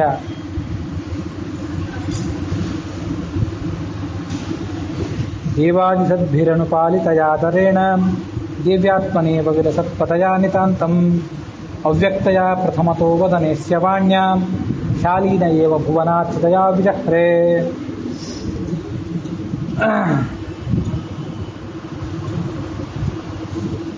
ಮಗುವಿಗೆ ಸುಮಾರು 1 ವರ್ಷ ಮೇಲೆ ವಯಸ್ಸಾದಾಗ ಅದು ಕ್ರಮವಾಗಿ ಮಾತು ಆಡಲಿಕ್ಕೆ ಪ್ರಾರಂಭ ಮಾಡಿತು. ಆ ಮಗುವಿನ ನಾಲಿಗೆಯಲ್ಲಿ ಸ್ವಯಂ ವಾಗ್ದೇವತೆ ನರ್ತಿಸಿದಳು. ಭುವನಾಚಿತೆಯ ವಿಜಹ್ರೆ, ವಾಗ್ದೇವತಾ ಸರಸ್ವತಿ ದೇವಿನೇ ಅಲ್ಲಿ ವಿಹಾರ ಮಾಡಿದ್ಲು. ದೇವಾದಿ ಸದ್ಭಿರನುಪಾಲಿತಯ, ಆ ಸರಸ್ವತಿ ದೇವಿಯ ವಿಹಾರ, ಅವಳ ಓಡಾಟ ಏನಿದೆಯಲ್ಲ, ಅದು ದೇವತೆಗಳು ಕೂಡ ಸಂತೋಷ ಪಡಬೇಕಾದ್ರು. ದೇವತೆಗಳು ಕೂಡ ಆ ತಮಗಿಂತ ಹಿರಿಯಳಾದಂತಹ ಸರಸ್ವತಿ ದೇವಿಯನ್ನು ಹಾಗೆ ಪ್ರಾರ್ಥನೆ ಮಾಡ್ತಾರೆ. ದೇವ್ಯಾತ್ಮನೇವ, ಆ ದೇವಿ ಈ ಮಗು ಮಾತಾಡಿತಲ್ಲ, ಕೇವಲ ಮಾತಾಡಿದ್ದಲ್ಲ, ಆ ದೇವಿಯ ವಿಹಾರವೇ ಅದು. ವಿಲಸತ್ಪದಯ, ಅಷ್ಟು ಸುಂದರವಾಗಿ ಮಗು ಮಾತಾಡ್ತಾ ಇತ್ತು. ಆ ಸರಸ್ವತಿ ದೇವಿ ಹೆಜ್ಜೆಗಳು ಅವು ಕೂಡ ಅಷ್ಟು ಮಂಜುಳವಾದಂಥ ಹೆಜ್ಜೆಗಳು. ಅವ್ಯಕ್ತಯ ಪ್ರಥಮತೋ ವದನೇಸ್ಯ ವಾಣ್ಯ, ಮೊದಲು ಅಸ್ಪಷ್ಟವಾಗಿ ಆ ಮಗು ಮಾತಾಡಲಿಕ್ಕೆ ಪ್ರಾರಂಭ ಮಾಡಿತು. ಶಾಲೀನ ಏವ, ಆಕೆ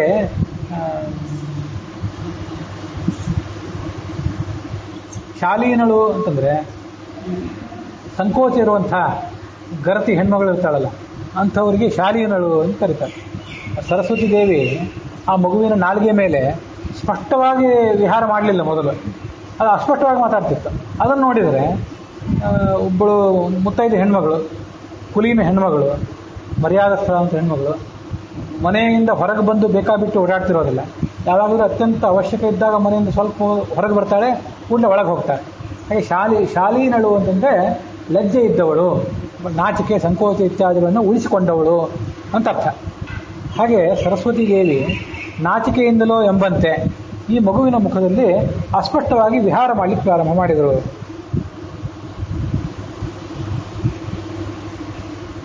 ಪ್ರಾಗ್ರಿಂಘಣಂ ಸ್ವಯಮತಸ್ಥಿತಿಮೇಶ ಚಕ್ರೆ ಪಶ್ಚಾದ್ಗತಿಂ ಪರಿಚಯೇನ ಕಿಲ ಕ್ರಮೇಣ.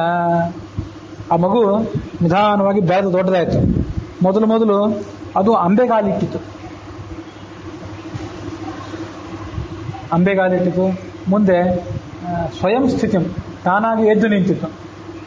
ಪಶ್ಚಾದ್ಗತಿಂ ಪರಿಚಯೇನ, ಹೋಗಬೇಕಾದ ಮನೆಯ ಹಿತ್ತಲು ಬಾಗಿಲ, ಮುಂಬಾಗಿಲು, ಕೊಟ್ಟಿಗೆ, ಆ ಎಲ್ಲ ಜಾಗಗಳು ಅದಕ್ಕೆ ಪರಿಚಯ ಆದಂತೆ ಆ ಎಲ್ಲ ಜಾಗಗಳಿಗೆ ತಾನೇ ಹೋಗಿ ಬರಲಿಕ್ಕೆ ಪ್ರಾರಂಭ ಮಾಡಿತು. ಆದರೆ ಇದೆಲ್ಲ ಅದೊಂದು ವಿಡಂಬನೆ ಮಾತ್ರ. ಯಾಕೆಂದರೆ ವಿಶ್ವಸ್ಯ ಚೇಷ್ಟಿತಮಹೋ ಯದನುಗ್ರಹೇಣ ಸರ್ವಂ ತದಸ್ಯ ಪವನಸ್ಯ ವಿಡಂಬನಂ ಹಿ. ಇಡೀ ಜಗತ್ತಿನ ಚಟುವಟಿಕೆ ಎಲ್ಲ ಈ ಪವನ ದೇವನಿಂದ ನಡಿಬೇಕಾದದ್ದು. ಅಂಥ ಪವನ ದೇವ ತಾನು ಕಷ್ಟಪಟ್ಟು ಅಂಬೆಗಾಲಿಕ್ಕಿದ, ನಿಧಾನವಾಗಿ ಎದ್ದ ನಿಂತ, ನಿಧಾನವಾಗಿ ಗೋಡೆ ಹಿಡಿದು ನಡೆದ ಅಂತನದು ಆತನ ಒಂದು ವಿಡಂಬನ ಮಾತ್ರ. ಪುಚ್ಛಾಂತಮಕ್ಷಮವಲಂಬ್ಯ ಕದಾಚಿದೇಶ ಪ್ರಾತರ್ವ್ರಜಾದ್ವ್ರಜತ ಏವ ನಿಜರ್ಷಭಸ್ಯ ಸಾಯಾತ್ ಪ್ರಿಯಸ್ಯ ಸಹಸಾ ಸಜನೈರತುಷ್ಟೋ ನಾನಾವನೇಶು ಚರತಶ್ಚರತಸ್ಪೃಣಾನಿ. ಇದೊಂದು ವಿಚಿತ್ರವಾದಂಥ ಮಹಿಮಾನೆ. ಒಮ್ಮೆ ಆ ಮಗು ಏನು ಮಾಡಿತು ಅಂತಂದರೆ, ಮನೆಯಲ್ಲೊಂದು ಎತ್ತಿತ್ತು. ಆ ಎತ್ತಿನ ಬಾಲ ಹಿಡ್ಕೊಂಡಿತ್ತು ಈ ಮಗು. ಆ ಎತ್ತು ಬೆಳಗ್ಗೆ ಎದ್ದು ಕಾಡು ಮೇಡುಗಳಿಗೆ ಹೋಗಿ ಸಂಚಾರ ಮಾಡಿ ಬರ್ತಿರ್ತಾವಲ್ಲ, ಅಲ್ಲೆಲ್ಲ ಮೇಯ್ದು ಸಾಯಂಕಾಲ ಹೊತ್ತಿ ಕೊಟ್ಟಿಗೆ ಬರ್ತಿರ್ತವೆ. ಅದು ಹೊರಗೆ ಬಿದ್ದ ಕೂಡಲೇ ಈ ಮಗು ತಾನು ಮನೆಯಿಂದ ಎದ್ದದ್ದು, ಮನೆಯೊಳಗೆ ಮಲ್ಕೊಂಡಿದ್ದು ಎದ್ದದ್ದು ಕೊಟ್ಟಿಗೆಗೆ ಹೋಗಿ ಆ ಎತ್ತಿನ ಹತ್ರ ಹೋಗಿ ಅದು ಬಾಲಕ್ಕೆ ಜೋತು ಬಿದ್ದು ಅದು ಕೊಟ್ಟಿಗೆಯಿಂದ ಹೊರಗೆ ಹೋಗುವಾಗ ಇದು ಹೋಗಿಬಿಡ್ತು. ಆ ಎತ್ತು ಹಾಗೆ ಮುಂದೆ ಹೋಗ್ತಾ ಇತ್ತು. ಆ ಎತ್ತು ಎಲ್ಲೆಲ್ಲಿ ಹೋಯ್ತು ಅಲ್ಲೆಲ್ಲ ಈ ಮಗುನೂ ಹೋಯ್ತು. ಹಾಗೆ ಅದು ಬಾಲಕ್ಕೆ ಗಂಟು ಬಿದ್ದಿತ್ತು ಈ ಮಗು. ಪ್ರಾಯಾತ್ ಪ್ರಿಯಸ್ಯ, ಆ ಎತ್ತಿನ ಬಗ್ಗೆ ಬಹಳ ಒಂದು ಪ್ರೀತಿ ಇತ್ತು ಈ ಮನೆಯವರಿಗೆಲ್ಲರಿಗೂ. ಆ ಮಗು ಹಾಗೆ ಎದ್ದು ಹೋಗೋದನ್ನು ನೋಡಿ ಯಾರಿಗೂ ಗಮನಿಸ್ಲಿಕ್ಕಾಗಲಿಲ್ಲ ಮನೆಯವರಿಗೆ. ನೋಡಲೇ ಇಲ್ಲ, ಇವರು ತಮ್ಮ ಕೆಲಸದಲ್ಲಿದ್ದರು. ಮಗು ಇನ್ನೂ ಎದ್ದಿಲ್ಲ ಅಂತ ತಿಳ್ಕೊಂಡಿದ್ರು ಅಂತ ಕಾಣಿಸ್ತದೆ. ನಾನಾ ವನೇಶು ಚರತ ಸ್ಪೃಣಾನಿ, ಅನೇಕ ವನಗಳೆಲ್ಲ ಓಡಾಡ್ತದೆ, ಹುಲ್ಲು ಮೇಯ್ತಾ ಇರ್ತದೆ. ಅಲ್ಲೆಲ್ಲ ಈ ಮಗು ಹಾಗೇ ಇತ್ತು. ಉತ್ತುಂಗ ಶೃಂಗಲಸಿತಸ್ಯ ಮಹಿಷ್ಠ ಮೂರ್ಛೇ, ಅದನ್ನು ಎಷ್ಟು ಚೆನ್ನಾಗಿ ವರ್ಣನೆ ಮಾಡ್ತಾರೆ ಅಂದರೆ ಕವಿಗಳು. ಅದು ಹೇಗೆ ಕಾಣಿಸಿತ್ತು? ಈ ಬೆಳಗಿನ ಹೊತ್ತಿನಲ್ಲಿ ಬಾಲೋ ದಿವಾಕರ ಇವೋದಯ ಪರ್ವತಸ್ಯ, ಬೆಳಗಿನ ಹೊತ್ತಿನಲ್ಲಿ ಸೂರ್ಯೋದಯ ಆಗುವಾಗ ಆ ಉದಯ ಪರ್ವತ, ಪೂರ್ವ ದಿಕ್ಕಿನಲ್ಲಿರುವಂಥ ಪರ್ವತ, ಆ ಪರ್ವತದಲ್ಲಿ ಸೂರ್ಯ ಮೇಲೆ ಬರ್ತಿರ್ತಾನೆ. ಆ ರೀತಿಯಾಗಿ ವಾಯುದೇವ ಆ ಎತ್ತಿನ ಬಾಲ ಹಿಡ್ಕೊಂಡಾಗ ಕಂಡ. ಅದು ಹೇಗೆ ಅಂತಂದರೆ, ಆ ಎತ್ತನ್ನು ಉದಯ ಪರ್ವತಕ್ಕೆ, ಉದಯಾದ್ರಿಗೆ ಹೋಲಿಸ್ತಾರೆ. ಉದಯಾದ್ರಿಯಲ್ಲಿ ದೊಡ್ಡ ದೊಡ್ಡ ಶೃಂಗಗಳು, ಶಿಖರಗಳು. ಎತ್ತಿಗೆ ದೊಡ್ಡ ದೊಡ್ಡ ಕೊಂಬು, ಶೃಂಗ ಅಂದರೆ ಕೊಂಬು, ಮತ್ತೊಂದು ಕಡೆ ಶಿಖರ. ಮಹಿಷ್ಠ ಮೂರ್ತಿ, ಎತ್ತು ಭಾರಿ ಬಲಿಷ್ಠವಾದಂಥ ಗಾತ್ರ. ಉದಯ ಪರ್ವತ ಅಂತೂ ದೊಡ್ಡದ್ದೇ. ಮತ್ತು ಆ ಉದಯ ಪರ್ವತ ಬಹಳ ವಿಸ್ತಾರವಾಗಿರ್ತದಾದ್ದರಿಂದ ಇಡೀ ತನ್ನ ಸುತ್ತಮುತ್ತಲಿನ ಪ್ರದೇಶವನ್ನೆಲ್ಲ ಆವರಿಸಿಕೊಂಡಿರುತ್ತೆ. ಎತ್ತು ದೊಡ್ಡ ಗಾತ್ರ ಉಳ್ಳದ್ದಾದ್ದರಿಂದ ತನ್ನ ಗೊರಸು ಒಂದು ಬಾರಿ ಇಟ್ಟಂದರೆ ದೊಡ್ಡ ದೊಡ್ಡ ಗೊರಸು ಇಡೀ ತಾನು ಸಂಚಾರ ಮಾಡುವ ಜಾಗವನ್ನೆಲ್ಲ ಅದು ವ್ಯಾಪಿಸಿಕೊಂಡಿರ್ತಿತ್ತು. ಸುರಂಧ್ರಕಸ್ಯ, ಉದಯ ಪರ್ವತದಲ್ಲಿ ರಂಧ್ರಗಳು ಅಂದರೆ ಗುಹೆಗಳು, ಬೇರೆ ಬೇರೆ ಗುಹೆಗಳಿದ್ದಿತ್ತು. ಈ ಎತ್ತಿಗೆ ರಂಧ್ರಗಳು ಅಂತಂದರೆ ನವದ್ವಾರಗಳು, ಇವೇ ಅದರ ರಂಧ್ರಗಳು. ಬಹಳ ಸುಂದರವಾದಂಥ ಎತ್ತು ಅಂತ ವರ್ಣನೆ ಮಾಡ್ತಾರೆ. ಎತ್ತಿನ ಬಾಲ ಹಿಡ್ಕೊಂಡು ಈ ಮಗು ಹೋಗ್ತಿರೋದನ್ನು ನೋಡಿದರೆ ಆ ಉದಯ ಪರ್ವತವನ್ನು ಏರಿ ಸೂರ್ಯ ಹೊರಗೆ ಬರುವಂತೆ ಕಾಣಿಸಿದ. ಆಶ್ರಿತ್ಯ ತಸ್ಯ ಸುಶುಭೇ ವಯವೈಕದೇಶಂ ಬಾಲೋ ದಿವಾಕರ ಇವೋದಯ ಪರ್ವತಸ್ಯ. ಬಾಲ ಸೂರ್ಯ ಉದಯ ರವಿ ಉದಯ ಪರ್ವತದಿಂದ ಹೊರಗೆ ಬರುವಂತೆ ಕಾಣಿಸಿದ. ಈ ಶ್ಲೋಕದಲ್ಲಿ ಒಂದು ಅವಯವ ಹಿಡ್ಕೊಂಡಿದ್ದ ಅಂತ ಅಷ್ಟೇ ಇದೆ. ಹಿಂದಿನ ಶ್ಲೋಕದಲ್ಲಿ ಪುಚ್ಛವನ್ನು ಹಿಡ್ಕೊಂಡಿದ್ದ, ಅದರ ಬಾಲ ಹಿಡ್ಕೊಂಡಿದ್ದ ಅಂತ ಹಿಂದಿನ ಶ್ಲೋಕದಲ್ಲಿದೆ. ಈ ಕಡೆ ಈ ತಂದೆ ತಾಯಿಗಳಿಗೆಲ್ಲ ಬಹಳ ಗಾಬರಿ. ಎಲ್ಲಿ ಹೋಯಿತು ಈ ಮಗು? ಗೃಹಾಂತರ್ಗವನು ಬಾಲಗ, ಏನು ಮನೆ ಒಳಗೆ ಎಲ್ಲಾದರೂ ಇದ್ದಾನ? ಮಲಗೋ ಕೋಣೆ, ಅಡಿಗೆ ಕೋಣೆ, ಅಲ್ಲಿ ಇಲ್ಲೆಲ್ಲ ಹೋದ್ನಾ? ಬಾವಿಗೇನಾದ್ರು ಹೋಗಿ ಬಿದ್ನ? ಯಾಕೆಂದರೆ ಪ್ರಕೃತಿ ಸ್ವತಂತ್ರ, ಬಹಳ ಸ್ವತಂತ್ರ ಸ್ವಭಾವದ ಮಗು ಇದು. ಯಾರ ಹಿಡಿತಕ್ಕೂ ಸಿಗುವಂಥ ಮಗು ಅಲ್ಲ. ಹೋಗಿ ಎಲ್ಲಾದರೂ ಬಾವಿಗೆ ಬಿತ್ತೋ, ಮನೆಯೊಳಗಿದೆಯೋ, ಎಲ್ಲೆಲ್ಲ ಹುಡುಕಿದ್ರು. ಆದರೆ ಹಂತ ಅನವೇಕ್ಷತನಯಂ ಹೃದಯ ತಾಪ ಮಾಪ, ಎಲ್ಲೋ ಮನೆಯ ಸುತ್ತಮುತ್ತಲು ಎಲ್ಲೂ ಸಿಗಲೇ ಇಲ್ಲ ಅದು ಮಗು. ಇವರಿಗೆಲ್ಲ ಬಹಳ ದುಃಖ ಆಯಿತು. ಆಗ ಸ್ವಲ್ಪ ಹೊತ್ತು ಆದಮೇಲೆ, ಮಧ್ಯಾಹ್ನದ ಹೊತ್ತು ಯಾವುದೋ ಒಂದು ಸಂದರ್ಭದಲ್ಲಿ ಒಬ್ಬ ದನ ಕಾಯೋ ಹುಡುಗ ಈ ಮಧ್ಯೆಗೆ ಬಿಟ್ಟಿಗೆ ಹೇಳಿದ, ನಿಮ್ಮ ಮಗು ಆ ಎತ್ತಿನ ಬಾಲ ಹಿಡ್ಕೊಂಡು ಅರಣ್ಯಕ್ಕೆ ಹೋಗ್ತಾ ಇತ್ತು, ನಾವು ಅದನ್ನು ನೋಡಿದೆ ಅಂತ. ಇವರು ಅದು ನಂಬಲಿಲ್ಲ. ಅದು ಎತ್ತಿನ ಬಾಲ ಹಿಡ್ಕೊಂಡು ಜೋತಾಡ್ಲಿಕ್ಕೆ ಬರಬೇಕಲ್ಲ ಮಗುವಿಗೆ, ಅಷ್ಟೆಲ್ಲ ಅದಕ್ಕೆ ಶಕ್ತಿ ಎಲ್ಲಿರ್ತದೆ? ಅದು ಏನು ಒಂದು ನಿಮಿಷ ಈಗ ಜೋತಾಡ್ಬೋದು. ಎತ್ತು ಹೋದಲ್ಲೆಲ್ಲ ಇದು ಈ ಮಗುನೂ ಕೂಡ ಜೋತಾಡ್ಕೊಂಡು ಹೋಗ್ತಿರ್ತದೆ ಅಂದರೆ ಇದು ನಂಬೋದು ಹೇಗೆ? ಅವರು ನಂಬಲಿಲ್ಲ ಆವಾಗ. ಆದರೆ ಯತ್ ಸಾಯಮೈಕ್ಷದ ಜನ ಶಿಶು ಆವ್ರಜಂತಂ ಏಕಾಬ್ದಕಂ ವೃಷಭ ಬಾಲ ಕೃತಾವಲಂಬಂ. ನಂಬಿಕೆ ಯಾವಾಗ ಬಂತು ಅಂದ್ರೆ ಸಾಯಂಕಾಲದ ಹೊತ್ತಿನಲ್ಲಿ ಆ ಎತ್ತು ಮರಳಿ ಕೊಟ್ಟಿಗೆಗೆ ಬರುವಾಗ ಅದ್ರ ಬಾಲ ಹಿಡ್ಕೊಂಡು ಬಂತು ಈ ಮಗು. ಅದಕ್ಕೆ ವಯಸ್ಸೆಷ್ಟೊಂದು ಏಕಾಬ್ದಕಂ, ಒಂದೇ ವರ್ಷ. ಅದಕ್ಕೆ ಆ ಒಂದು ವರ್ಷದಲ್ಲಿ ಇಂಥ ವಿಚಿತ್ರವಾದಂಥ ಚಟುವಟಿಕೆಯನ್ನ ಆ ಮಗು ಅಲ್ಲಿ ತೋರಿಸಿತ್ತು.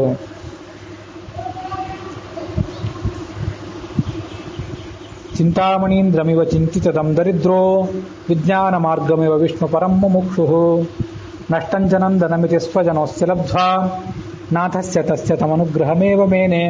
ಮಗು ಎಲ್ಲೋ ಹೋಯ್ತು ಅಂತ ತಿಳ್ಕೊಂಡ್ಬಿಟ್ಟಿದ್ರು ಇವರು. ಇನ್ನು ಸಿಕ್ತದೋ ಇಲ್ಲೊಂದು ಭಯ ಬೇರೆ ಇತ್ತು. ಆದರೆ ಆ ಮಗು ಎಲ್ಲೋ ಕಳ್ಕೊಂಡಿದ್ದಂಥ ಮಗು ಸಿಕ್ಕಿತಲ್ಲ, ಅದು ನಾಥನ ಅನುಗ್ರಹ, ಅನಂತಾಸನ ದೇವರ ಅನುಗ್ರಹವೇ ಅಂತ ತಿಳ್ಕೊಂಡಿರೋರು. ಅದರಿಂದ ಅವ್ರಿಗೆ ಏನಾಯ್ತು ಅಂತಂದ್ರೆ, ಒಬ್ಬ ಕಡು ಬಡವನಿಗೆ ಚಿಂತಾಮಣಿ ಸಿಕ್ಕಂಗಾಯ್ತು, ಬೇಕಾದನ್ನೆಲ್ಲ ಕೊಡುವಂಥ ಚಿಂತಾಮಣಿ ಸಿಕ್ಕಂಗಾಯ್ತು. ಮುಮುಕ್ಷು, ಮೋಕ್ಷಕ್ಕೆ ಹೋಗಬೇಕಾದಂಥ ಹೋಗಬೇಕು ಅಂತ ಬಯಸುವ ವ್ಯಕ್ತಿಗೆ ಭಗವಂತನ ಕಡೆಗೆ ತಗೊಂಡು ಹೋಗುವಂಥ ಜ್ಞಾನದ ಮಾರ್ಗ ಇದು ಸಿಕ್ಕಂಗಾಯ್ತು. ಅವರು ಇದೆಲ್ಲ ಭಗವಂತನ ಅನುಗ್ರಹ ಅಂತ ಅವ್ರು ತಿಳ್ಕೊಂಡ್ರು. ನೋಡ್ರಿ, ಅದು ಇಂಥ ಈ ಉಪಮಾಗಳು ಕೊಡ್ತಾರಲ್ಲ, ಈಗ ನಮ್ಮದೊಂದು ಯಾವುದೋ ಮಗು ಕಳ್ಕೊಯ್ತು ಅಂತ ತಿಳ್ಕೊಡ್ರಿ. ನಮ್ಮ ಮಗು ಕಳೆದಾಗ ಅದು ಸಿಕ್ಕಾಗ ನಮಗೂ ಸಂತೋಷ ಆಗ್ತದೆ, ಇಲ್ಲ ಅಂತಲ್ಲ. ಅದು ಮೋಕ್ಷಕ್ಕೆ ಹೋಗ್ಬೇಕಾದವನಿಗೆ ಆ ಅಧ್ಯಾತ್ಮದ ಮಾರ್ಗ ಸಿಕ್ಕಾಗ ಎಷ್ಟು ಸಂತೋಷ ಆಗ್ತದೋ ಅಷ್ಟು ಸಂತೋಷ ಆಗ್ತದಂತ ನಾವು ಹೇಳುವಂಥ ಪರಿಸ್ಥಿತಿಯಲ್ಲಿ ಇರೋದಿಲ್ಲ. ಯಾಕೆಂದ್ರೆ ನಮ್ಮ ಮಗು ಅಂತ ದೊಡ್ಡ ಮಗುವೂ ಅಲ್ಲ, ಆ ಮಗುವನ್ನು ಹೆತ್ತಂಥ ಮಹಾತ್ಮರು ನಾವೇನಲ್ಲ. ಆದರೆ ಇಲ್ಲಿ ಆ ಹೋಲಿಕೆಗಳು, ಆ ಮಗುವನ್ನು ಹೆತ್ತಿದ್ರಿಂದ ಆ ತಂದೆ ತಾಯಂದ್ರು ಉದ್ಧಾರ ಆದ್ರು, ಅದಕ್ಕೆ ಗೋದಾನ ಮಾಡಿದಂಥ ಮೂಡಿಲಾಯರು ಉದ್ಧಾರ ಆದ್ರು, ನಾಳೆ ಈ ಮಗುವಿನ ತಮ್ಮನಾಗಿ ಜನಿಸುವಂಥ ವಿಷ್ಣು ತೀರ್ಥರು, ಸೋದೆ ಮಠದ ಮೂರು ಪುರುಷರಾದ್ರಲ್ಲ, ಅವರು ಉದ್ಧಾರ ಆದ್ರು. ಅದನ್ನೆಲ್ಲ ಅಲ್ಲಿ ತೋರಿಸ್ತಾರೆ ಅವರು.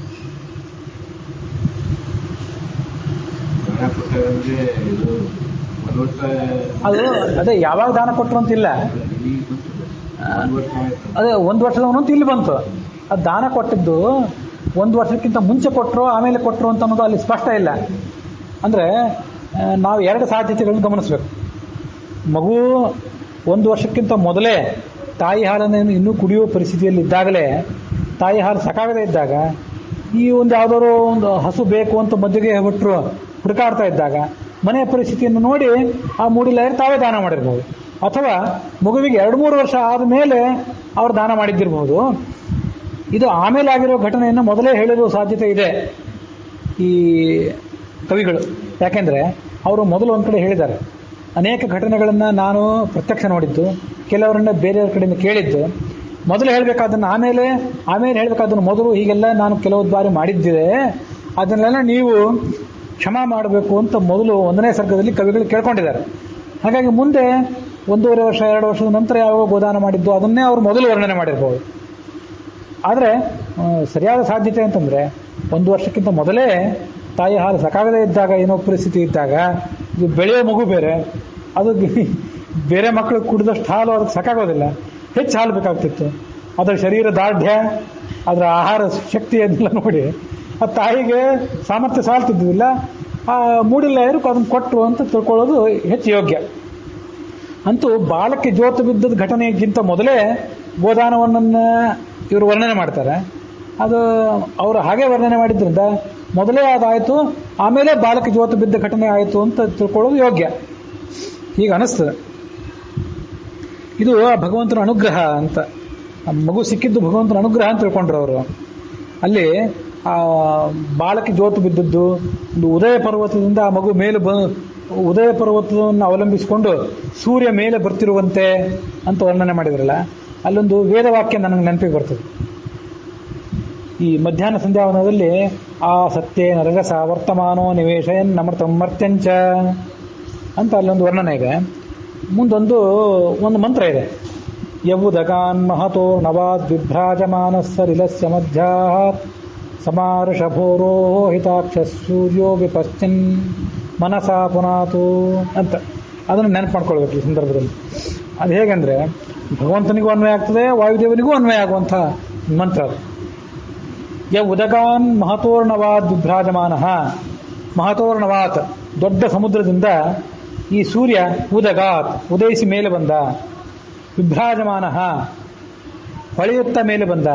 ವಿಭ್ರಾಜಮಾನ ಸಲಿಲಸ್ಯ ಮಧ್ಯೆ, ಆ ನೀರಿನಿಂದ ಆತ ಮೇಲೆ ಬಂದ. ಸಮಾ ಋಷಭೋ ಲೋಹಿತಾಕ್ಷ ಸೂರ್ಯ. ಋಷಭ ಅಂತಂದ್ರೆ ನಮಗೆ ಬೇಕಾದನ್ನೆಲ್ಲ ಕೊಡುವಂಥ ದೇವತೆ. ಲೋಹಿತಾಕ್ಷ, ಕೆಂಪು ಬಣ್ಣದ ಕಣ್ಣುಗಳಿದ್ದವನು, ಅದೊಂದು ಲಕ್ಷಣ.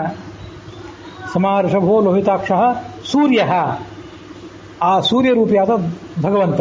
ಸೂರ್ಯನಲ್ಲಿ ಅಂತರ್ಯಾಮಿಯಾಗಿರ್ತಕ್ಕಂಥ ಮುಖ್ಯವಾಯು, ಆತನಲ್ಲಿ ಅಂತರ್ಯಾಮಿಯಾಗಿರ್ತಕ್ಕಂಥ ಸೂರ್ಯನಾರಾಯಣ. ಸಮಾ ಋಷಭೋ ಲೋಹಿತಾಕ್ಷ ಸೂರ್ಯ ವಿಪಶ್ಚಿನ್ ಮನಸಾ ಪುನಾತು. ವಿಪಶ್ಚಿತ್, ಸೂರ್ಯ ವಿಪಶ್ಚಿತ್, ಸೂರ್ಯಾಂತರ್ಯಾಮಿಯಾಗಿರ್ತಕ್ಕಂಥ ವಿಪಶ್ಚಿತ್ ಅಂದರೆ ಸರ್ವಜ್ಞನಾಗಿರ್ತಕ್ಕಂಥ ಮುಖ್ಯ ಪ್ರಾಣ. ಅವನಲ್ಲಿ ಅಂತರ್ಯಾಮಿಯಾಗಿರ್ತಕ್ಕಂಥ ಸರ್ವಜ್ಞ, ಸರ್ವಶಕ್ತ, ಸರ್ವಕರ್ತ ಆಗಿರುವಂಥ ವಿಪಶ್ಚಿತ್ ಸೂರ್ಯನಾರಾಯಣ ಏನಿದ್ದಾನೆ. ಮನಸಾ ಪುನಾತು, ಆತ ನಮ್ಮ ಮನಸ್ಸನ್ನು ತನ್ನ ಮನಸ್ಸಿನಿಂದ ಸ್ವಚ್ಛ ಮಾಡಲಿ, ಪವಿತ್ರ ಮಾಡಲಿ ಅಂತ ಒಂದು ಮಂತ್ರ ನೆನಪಿಗೆ ಬಂತು, ಹೇಳಿದೆ. ಲೀಲಾವಸಾನ ಸಮಯೇ ಸಹಸ ಆರ್ಯೋ ಮುನಾಭ್ಯವರತಿಂ ಪ್ರತಿಚೋದ್ಯಮಾನ ರೋದ್ಧೈಶನೋಸ್ತಿ ಧನಿಕೋ ವೃಷ ವಿಕ್ರಯೀತಿ ಪ್ರೋವಾಚ ನಂದನ ಮುಖೇಂದು ಅವೇಕ್ಷ ಮಂದಂ. ಮಗುವಿಗೆ ಮಾತಾಡಲಿಕ್ಕೆ ಬರ್ತಿತ್ತು, 2 ವರ್ಷ 2.5 ವರ್ಷ ಈ ವಯಸ್ಸಾಗಿತ್ತು. ಒಂದು ಬಾರಿ ಮಧ್ಯಾಹ್ನದ ಹೊತ್ತು ಅಪ್ಪ ಊಟಕ್ಕೆ ಬಾ ಅಂತ ಕರೀತು ಮಗು. ಅಪ್ಪ ಹೊರಗೆ ಜಗಲಿ ಮೇಲೆ ಕೂತ್ಕೊಂಡಿದ್ರು. ಸುಮ್ಮನೆ ಇದ್ರು, ಅಪ್ಪ ಏನು ಉತ್ತರ ಹೇಳಲಿಲ್ಲ. ಆ ಮಗು ಮತ್ತೆ ಕರೀತು. ಆಗ ಅಪ್ಪ ಆ ಮಗುವನ್ನು ಕರೆದು ಅದ್ರ ಕಿವಿಯಲ್ಲಿ ಹೇಳಿದರು, ನೋಡು ಅಲ್ಲೊಬ್ಬ ಧನಿಕರು ಬಂದಿದ್ದಾರೆ, ಶ್ರೀಮಂತರು, ಅವರು ನಮಗೆ ತಮ್ಮ ಎತ್ತನ್ನು ಮಾರಿದ್ದಾರೆ. ಆ ಎತ್ತಿಗೆ ಬದಲಾಗಿ ನಾನು ಕೊಡಬೇಕಾದ ದುಡ್ಡನ್ನು ಇನ್ನೂ ಕೊಟ್ಟಿಲ್ಲ. ಅವರು ಇವತ್ತು ಕೊಡಲೇಬೇಕು ಅಂತ ಬಿಗಿ ಹಿಡಿದು ಕೂತಿದ್ದಾರೆ. ಅವರಿಗೆ ದುಡ್ಡು ಕೊಡದೆ ನಾನು ಊಟಕ್ಕೆ ಬರುವಂತಿಲ್ಲ, ಏನು ಮಾಡಲಿ? ಹಾಗಾಗಿ ನೀನು ಹೋಗು ಅಂತ ಅಲ್ಲಿಲ್ಲ, ನಾನು ಈ ಒಂದು ಸಮಸ್ಯೆಯಲ್ಲಿ ಸಿಲುಕಿದ್ದೇನೆ ಅಂತ ತಂದೆ ಹೇಳ್ಕೊಂಡ್ರು. ಇದನ್ನು ನೋಡಿ ನಾನು ನಿಮ್ಗೆ ಹೇಳಿದೆ, ನಾನು ಮಧ್ಯಗೆ ಭಟ್ಟರ ಪರಿಸ್ಥಿತಿ ಹೆಚ್ಚು ಆರ್ಥಿಕವಾಗಿ ದೃಢವಾಗಿ ಇರಲಿಲ್ಲ. ಅದೊಂದು ಆಕಳ ಖರೀದಿ ಮಾಡುವ ಪರಿಸ್ಥಿತಿ ಆಗಲಿ, ಎತ್ತನ್ನು ಖರೀದಿ ಮಾಡಿಕೊಂಡು ಅದಕ್ಕೆ ಬೇಕಾದ ದುಡ್ಡನ್ನು ಸಕಾಲದಲ್ಲಿ ಹೊಂದಿಸೋದಾಗಲಿ ಅವರಿಗೆ ಸ್ವಲ್ಪ ಕಷ್ಟಕರವಾಗಿದ್ದಿರಬೇಕು ಆಗಿನ ಕಾಲದಲ್ಲಿ. ವಸ್ತುತಃ ಈ ನಾವು ಬಡ ಬ್ರಾಹ್ಮಣರು ಅಂತೆಲ್ಲ ಅಂತೀವಲ್ಲ, ಆ ಕಾಲದಲ್ಲಿ ಅಷ್ಟು ಸಮಸ್ಯೆ ಇತ್ತು. ನಾನು ಧನಂಜಯ ಗೋವಿಂದಾಚಾರ್ಯರ ಬಾಯಿಂದಲೇ ಒಂದ್ಸರಿ ಕೇಳಿದ್ದೇನೆ. ಈಗೀಗ ಈ ಸದ್ಯ ಈಗೊಂದು 10-20 ವರ್ಷದಲ್ಲಿ ಆರ್ಥಿಕ ಉದಾರೀಕರಣ ಆದಮೇಲೆ ತೀರಾ ಹೊಟ್ಟೆಗೂ ಗತಿ ಇಲ್ಲದೆ ಒದ್ದಾಡುವಂಥ ಪರಿಸ್ಥಿತಿ ಯಾವ ಬ್ರಾಹ್ಮಣರಿಗೂ ಅಥವಾ ಬೇರೆ ಯಾರಿಗೂ ಏನಿಲ್ಲ. ಈಗ ಬುದ್ಧಿವಂತರಾದವರಿಗೆ, ಕಠಿಣ ಪರಿಶ್ರಮ ಮಾಡಲಿಕ್ಕೆ ತಯಾರಿದ್ದವರಿಗೆ ಯಾವುದೇ ರೀತಿಯಾದಂಥ ಒಂದು ಉದ್ಯೋಗ ಈಗ ಸಿಗ್ತದೆ. ಈಗ ಬನ್ನಂಜಯ ಗೋವಿಂದಾಚಾರ್ಯ ಅವರಿಗೆಲ್ಲ 78-79 ವರ್ಷ, ಪೇಜಾವರ ಸ್ವಾಮಿಗಳಿಗೆ 83 ವರ್ಷ. ಅವರ ಬಾಲ್ಯದಲ್ಲಿ ಅಂದರೆ ಸುಮಾರು ಈಗ ಒಂದು 70 ವರ್ಷದ ಹಿಂದೆ ಉಡುಪಿಯ ಸುತ್ತಮುತ್ತಲು ಅಥವಾ ಇಲ್ಲೂ ನಿಮಗೆ ಗೊತ್ತಿರ್ಬೋದು, ನೀವು ಹಿರಿಯರಾದವರಿಂದಲೂ ನೋಡಿರ್ಬೋದು, ಬ್ರಾಹ್ಮಣರದು ಎಷ್ಟು ಕಠಿಣ ಇತ್ತು ಪರಿಸ್ಥಿತಿ ಅಂದರೆ, ಕೆಲವರು ಬ್ರಾಹ್ಮಣರು ಉಡುಪಿಯ ಸುತ್ತಮುತ್ತಲು ವಾಸ ಮಾಡ್ಕೊಂಡಿದ್ದವರು. ಅವರು ಉಡುಪಿಗೆ ಬರೋದು ನಿತ್ಯ ಮಧ್ಯಾಹ್ನದ ಹೊತ್ತಿಗೆ ಬಂದು ಅಲ್ಲೇ ಏನೋ ಮಠದಲ್ಲಿ ಸಣ್ಣ ಪುಟ್ಟ ಚಾಕರಿ ಮಾಡಿ ಅಲ್ಲೇ ಊಟ ಮಾಡಿ ಒಂದಿಷ್ಟು ಊಟ ತೊಗೊಂಡು ಹೋಗೋದು ಮನೆಗೆ. ಅಷ್ಟು ಬಿಟ್ಟರೆ ಅವ್ರಿಗೆ ಬೇರೆ ಅನುಕೂಲವೇ ಇರ್ತಿರ್ಲಿಲ್ಲ. ಎಲ್ಲರ ಹತ್ರ ಭೂಮಿ ಕಾಣಿ ಏನು ಇರ್ತಿರ್ಲಿಲ್ಲ. ಕೆಲವರು ಶ್ರೀಮಂತರಾದವ್ರು ಇರ್ತಿದ್ರು, ಇಲ್ಲ ಅಂತಲ್ಲ, ಕೆಲವರಿಗೆ ಇಷ್ಟೇ ಪರಿಸ್ಥಿತಿ ಇರ್ತಿತ್ತು. ಅವರಿಗೆ 2 ಪಂಚೆ ಇರ್ತಿತ್ತು. ಧೋತ್ರ ಅಲ್ಲ, ಧೋತ್ರ ದೊಡ್ಡದು, ಕಾಲು ತನಕ ಬರ್ತದೆ. ಪಂಚೆ ಅಂದರೆ ಮಡಿ ಪಂಚೆ ಅಂದರೆ ಬರೀ ಮೊಣಕಾಲು ತನಕ ಬರೋದು. ಒಂದು ಹುಟ್ಟ ಪಂಚೆ, ಒಂದು ಕೋಲ್ ಮೇಲೆ ಹಾಕಿರುವಂಥ ಮಡಿ ಪಂಚೆ, ಇಷ್ಟಿರ್ತಿತ್ತು. ಕೆಲವ್ರ ಹತ್ರ ಇನ್ನೊಂದು ಇರ್ತಿತ್ತು.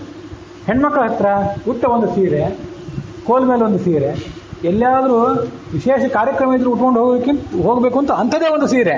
ಅದೇನು ರೇಷ್ಮೆ ಸೀರೆ ಅಲ್ಲ. ಇದನ್ನು ನೀವು ಕೂಡ ನಿಮ್ಮ ಸಣ್ಣವರು ಇದ್ದವು ನೋಡಿದಿರಿ. ಹೆಚ್ಚು ಬಟ್ಟೆಗಳು ಅನುಕೂಲ ಆವಾಗ ಇರ್ತಿರ್ಲಿಲ್ಲ. ಅಂಥ ಒಂದು ಪರಿಸ್ಥಿತಿ ಇತ್ತು. ಈಗ ಒಂದು 50-60 ವರ್ಷದ ಹಿಂದೆನೇ. ಇನ್ನು 700 ವರ್ಷದ ಹಿಂದೆ ಯಾವ ಪರಿಸ್ಥಿತಿ ಇದ್ದಿರಬೇಕು? ಆ ಎತ್ತನೇನೋ ಖರೀದಿ ಮಾಡಿದ್ರು, ಅದಕ್ಕೆ ದುಡ್ಡು ಕೊಡ್ಲಿಕ್ಕೆ ಅವ್ರಿಗೆ ಕೈಯಿಂದ ಆಗಿರಲಿಲ್ಲ. ಆತ ಬಂದು ಕೂತು ಬಿಟ್ಟಿದ್ದಾನೆ, ದುಡ್ಡು ಬೇಕೀಗ ಅಂತ. ಅವನ ಹೆಸರು ಕಕ್ರ ಶೆಟ್ಟಿ ಅಂತ, ಶೆಟ್ರ ವ್ಯಕ್ತಿ ಆತ. ಅದನ್ನು ಗೋವಿಂದಾಚಾರ್ಯ ತಮ್ಮ ವ್ಯಾಖ್ಯಾನದಲ್ಲಿ ಬರೀತಾರೆ. ಅವರು ಈಗಲೂ ಕೂಡ ಪಾಜಕ ಕ್ಷೇತ್ರದ ಸುತ್ತಮುತ್ತಲು ಆ ಹೆಸರಿನವರಿದ್ದಾರೆ. ಆತ ಅಲ್ಲಿ ನಿಂತ್ಕೊಂಡಿದ್ದ. ಈ ಮಗು ಏನು ಮಾಡಿತು, ಲೀಲಾಕರೇಣ ಸಕರೇಣ ಸುಕೋಮಲೇನ ಬೀಜಾಂತರಾಣಿ ಕಿಲ ಕಾನಿ ಚಿರಾಟ್ ತಸ್ಮೈ. ಅಲ್ಲಿ ಹೋಗ್ದು ಹುಣಸೆ ಮರ ಇತ್ತಲ್ಲ, ಹುಣಸೆ ಮರದಿಂದ ಒಂದು ಬೀಜ ತಗೋತು. ಬೀಜ ಬರೇ ಬೀಜ ಅಂತ ಮೂಲದಲ್ಲಿದೆ. ಭಾವಪ್ರಕಾಶಿಕಾದಲ್ಲಿ ನಾರಾಯಣ ಪಂಡಿತರೇ ಬೀಜ ಅಂದರೆ ತುಂತ್ರಿಣಿ ಬೀಜ, ಹುಣಸೆ ಬೀಜ ಅಂತ ವರ್ಣನೆ ಮಾಡಿದ್ದಾರೆ. ಹುಣಸೆ ಬೀಜ ತಗೊಳ್ತು. ಸುಕೋಮಲೇನ ಕರೇಣ, ಆಟ ಆಡೋ ಕೈಗಳವರು, ಅದಕ್ಕೆ ದುಡ್ಡು ಅಂದ್ರೆ ಏನು ಗೊತ್ತು ಮತ್ತೇನು ಗೊತ್ತು. ತಗೊಳ್ತು. ತಗೊಂಡು ಅದನ್ನು ತೊಗೊಂಡೋಗಿ ಆ ಧನಿಕನಿಗೆ ಕೊಟ್ಟಿತ್ತು. ಕಿಲ ಕಾಣಿಸಿದ ಆಶು ತಸ್ಮೈ, ಕೂಡಲೇ ತೊಗೊಂಡೋಗಿ ಕೊಟ್ಟೇ ಬಿಡ್ತು. ಸ್ಮಿತ್ವ ಅರ್ಭಕಃ, ನಗ್ತಾ ಇತ್ತು ಮಗು. ಅವನ ಬೀಜ ತಗೊಂಡ. ಆ ಧನಿಕ ಬಹುಮಾನ ಪೂರ್ವ ಆ ಮಗು ಅದನ್ನು ಕೊಟ್ಟದ್ದು ನೋಡಿ ಬಹಳ ಸಂತೋಷದಿಂದ ತಗೊಂಡ. ಅಭಿಮತ ನಿಷ್ಕಪದೆ, ಎಷ್ಟು ದುಡ್ಡು ಕೊಡಬೇಕಾಗಿತ್ತಲ್ಲ, ಎಷ್ಟು ಒಂದು 1000-2000 ರೂಪಾಯಿ, ಈಗಲ್ಲ 1000-2000 ರೂಪಾಯಿ ಇರ್ಲಿಕ್ಕಿಲ್ಲ, ₹1-2 ಇರ್ತಾನೆ ಒಂದು ಎತ್ತಿನ ಬೆಲೆ ಅಂತೂ ಅದನ್ನು ತಗೊಂಡ. ಅದ್ರ ಬದಲಾಗಿ ಹುಣಸೆ ಬೀಜ ಕೊಟ್ಟಿತ್ತಲ್ಲ, ಇದು ಎಷ್ಟು ದುಡ್ಡು ಕೊಡಬೇಕಾಗಿತ್ತು ಅದ್ರ ಬದಲಾಗಿ ಅದನ್ನು ಆತ ಧನಿಕ ತಗೊಂಡು ಸುಮ್ಮನೆ ಆಗಿಬಿಟ್ಟ. ಇದು ತಂದೆ ಗೊತ್ತಿರಲಿಲ್ಲ ಬೀಜ ಕೊಟ್ಟಿದ್ದು, ಯಾಕೆಂದ್ರೆ ಇವರು ದುಡ್ಡು ಹೇಗೆ ಹೊಂದಿಸಬೇಕು ಅಂತ ಸಂಕಟಪಟ್ಟ ಕೂತಿದ್ರು. ಆ ಮಗು ಅಲ್ಲೆಲ್ಲೋ ಸಮೀಪಕ್ಕೆ ಹೋಗಿ ಬೀಜ ತಗೊಂಡು ಅವನಿಗೆ ಕೊಟ್ಟು ಹೋಗ್ಬಿಟ್ಟ. ಅವನು ಹೋದ ಅಂತೇಳಿ ಇವ್ರು ಸಂತೋಷದಿಂದ ಸುಮ್ಮನೆ ಮನೆಗೆ ಮರಳಿ ಬಂದಿದ್ರು. ಅವತ್ತಿನ ಊಟ ಆಯಿತು, ತಂದೆ ಮಗ ಇಬ್ಬರು ಸೇರಿ ಊಟ ಮಾಡಿದ್ರು. ಮತ್ತೆ ಸ್ವಲ್ಪ ದಿವಸದ ನಂತರ ಕಾಲಾಂತರೆ ಇವ್ರು ಹೋಗಿ ಆ ದುಡ್ಡನ್ನು ಅವನಿಗೆ ಕೊಡಬೇಕು ಅಂತ ಹೋದರು. ಅವತ್ತು ಕೊಡ್ಲಿಕ್ಕಾಗಲಿಲ್ಲ, ಇವತ್ತು ತಗೊಳ್ರಿ ದುಡ್ಡು ಅಂತ. ಅವನೇನು ಹೇಳಿದ, ಲಬ್ಧಂ ಸುತ, ನಿಮ್ಮ ಮಗ ಕೊಟ್ಟಾಗಿದೆ ನಿಮ್ಮ ದುಡ್ಡು. ಅವನಿಗೆ ಅದು ಬಂಗಾರವಾಗಿ ಕಾಣಿಸಿತ್ತು ಅಂತ ಕೆಲವರು ಹೇಳ್ತಾರೆ. ವಸ್ತುತಃ ಅವನಿಗೆ ಬಂಗಾರವಾಗಿ ಕಾಣಿಸಿತ್ತೋ ಇಲ್ಲ ಅದು ಇಲ್ಲೇನಿಲ್ಲ, ಕೆಲವರು ಹಾಗೆ ವರ್ಣನೆ ಮಾಡ್ತಾರೆ ಕಥೆ ಹೇಳುವಾಗ. ಅದೆಲ್ಲ ಆ ದುಡ್ಡು ಬಂಗಾರದ ಬೀಜವಾಗಿ ಕಾಣಿಸ್ತು, ಹುಣಸೆ ಬೀಜ ಹಾಗೇನಿಲ್ಲ. ಆದರೆ ನಿಮ್ಮ ಮಗುವಿನಿಂದ ದುಡ್ಡು ಮುಟ್ಟಾಗಿದೆ ನನಗೆ ಅಂತ ಅನಿಸ್ತು ಆತ ಹೇಳಿಬಿಟ್ಟ. ಅದು ಅವನ ಮೇಲೆ ಏನೋ ಒಂದು ಪರಿಣಾಮ ಆಗಿಬಿಡ್ತು, ಆ ಧನಿಕನ ಮೇಲೆ, ಈ ಮಗುವಿನ ವ್ಯಕ್ತಿತ್ವದಿಂದ. ಸಾಕ್ಷಾ ರಮಾನವನವಾ ಕೃಚಿತಸ್ಥ ಲೇಭೆ ಬೀಜಸ್ಥಳೇನ ಪುರುಷಾರ್ಥ ಮಹೋ ವಿಶಿಷ್ಟಂ. ಬೀಜ ಕೊಟ್ಟಲ್ಲ ಈ ಮಗು. ಬೀಜ ಅಂದ್ರೆ ಏನು? ಹುಣಸೆ ಬೀಜದಿಂದ ನಾಳೆ ದೊಡ್ಡ ಹುಣಸೆ ಮರ, ಮಾವಿನ ಬೀಜದಿಂದ ನಾಳೆ ದೊಡ್ಡ ಮಾವಿನ ಮರ. ಈ ಬೀಜ ಕೊಟ್ಟಿದ್ದರಿಂದ ಆ ಧನಿಕನಿಗೆ ಪುರುಷಾರ್ಥವೇ ಸಿಕ್ತು ಅಂತ ವರ್ಣನೆ ಮಾಡ್ತಾರೆ. ಆ ಧನಿಕ ಮುಂದೆ ನಾಳೆ ಏನಾಗಿ ಹುಟ್ಟಿದ ಅದೆಲ್ಲ ಇಲ್ಲಿ ವರ್ಣನೆ ಇಲ್ಲ, ಅಂತೂ ಆತ ಉದ್ಧಾರ ಆದ ಅನ್ನೋದು ಸೂಚನೆ ಇದೆ. ಆ ಇಲ್ಲಿ ಗೋದಾನ ಮಾಡಿದ ವ್ಯಕ್ತಿ, ಮಧ್ಯಗೇಹ ಭಟ್ರಿಗೆ ಗೋದಾನ ಮಾಡಿದ್ದಲ್ಲ, ಆ ವ್ಯಕ್ತಿ ತಾವೇ ನಾಳೆ ತನ್ನ ಮಗನಿಗೆ ಮಗ ಆಗಿ ಹುಟ್ಟಿ ಆಚಾರ್ಯರ ಬಳಿಯೇ ಶಾಸ್ತ್ರವನ್ನು ಕಲಿತು ಉದ್ಧಾರ ಆದ ಅಂತ ಹಿಂದೆ ಸ್ಪಷ್ಟವಾಗಿದೆ. ಇಲ್ಲಿ ಆ ಸಂಗತಿ ಬರಲಿಲ್ಲ, ಆದರೂ ಆತ ಉದ್ಧಾರ ಆದ ಅನ್ನುವ ಧ್ವನಿ ಇದೆ. ಅಂತೂ ಅಪ್ಪನಿಗೆ ಸಾಧ್ಯ ಆಗದೆ ಇದ್ದನ್ನ ತಾನು ಆ ಸಾಲ ಕೊಟ್ಟು ಮುಗಿಸ್ಬೇಕು ಅನ್ನುವಂಥ ಒಂದು ಪ್ರಾಮಾಣಿಕ ಮನೋಭಾವ ಈ ಮಗುವಿಗಿದೆಯಲ್ಲ ಅಂತ ಅವನಿಗೊಂದು ಸಂತೋಷವೋ, ಅಥವಾ ಆತನ ಮೇಲೆ ಅದೊಂದೇನೋ ಹಿಪ್ನೋಟೈಸ್ ಮಾಡಿದಂತ ಆಯಿತು.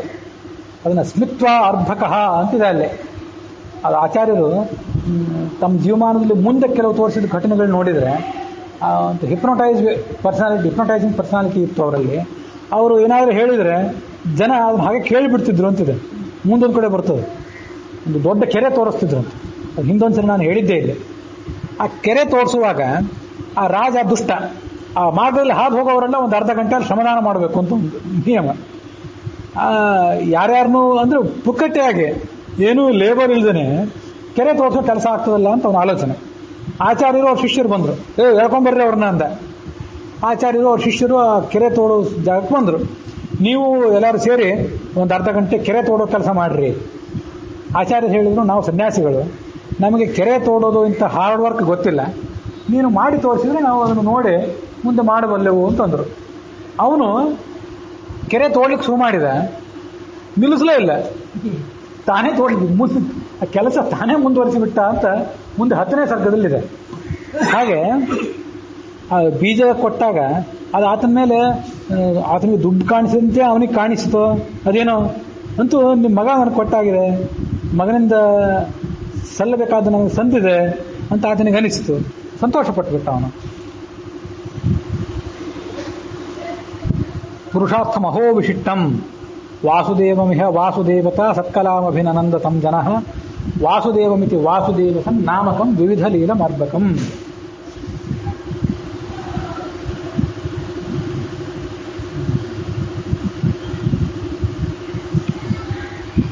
ಇದು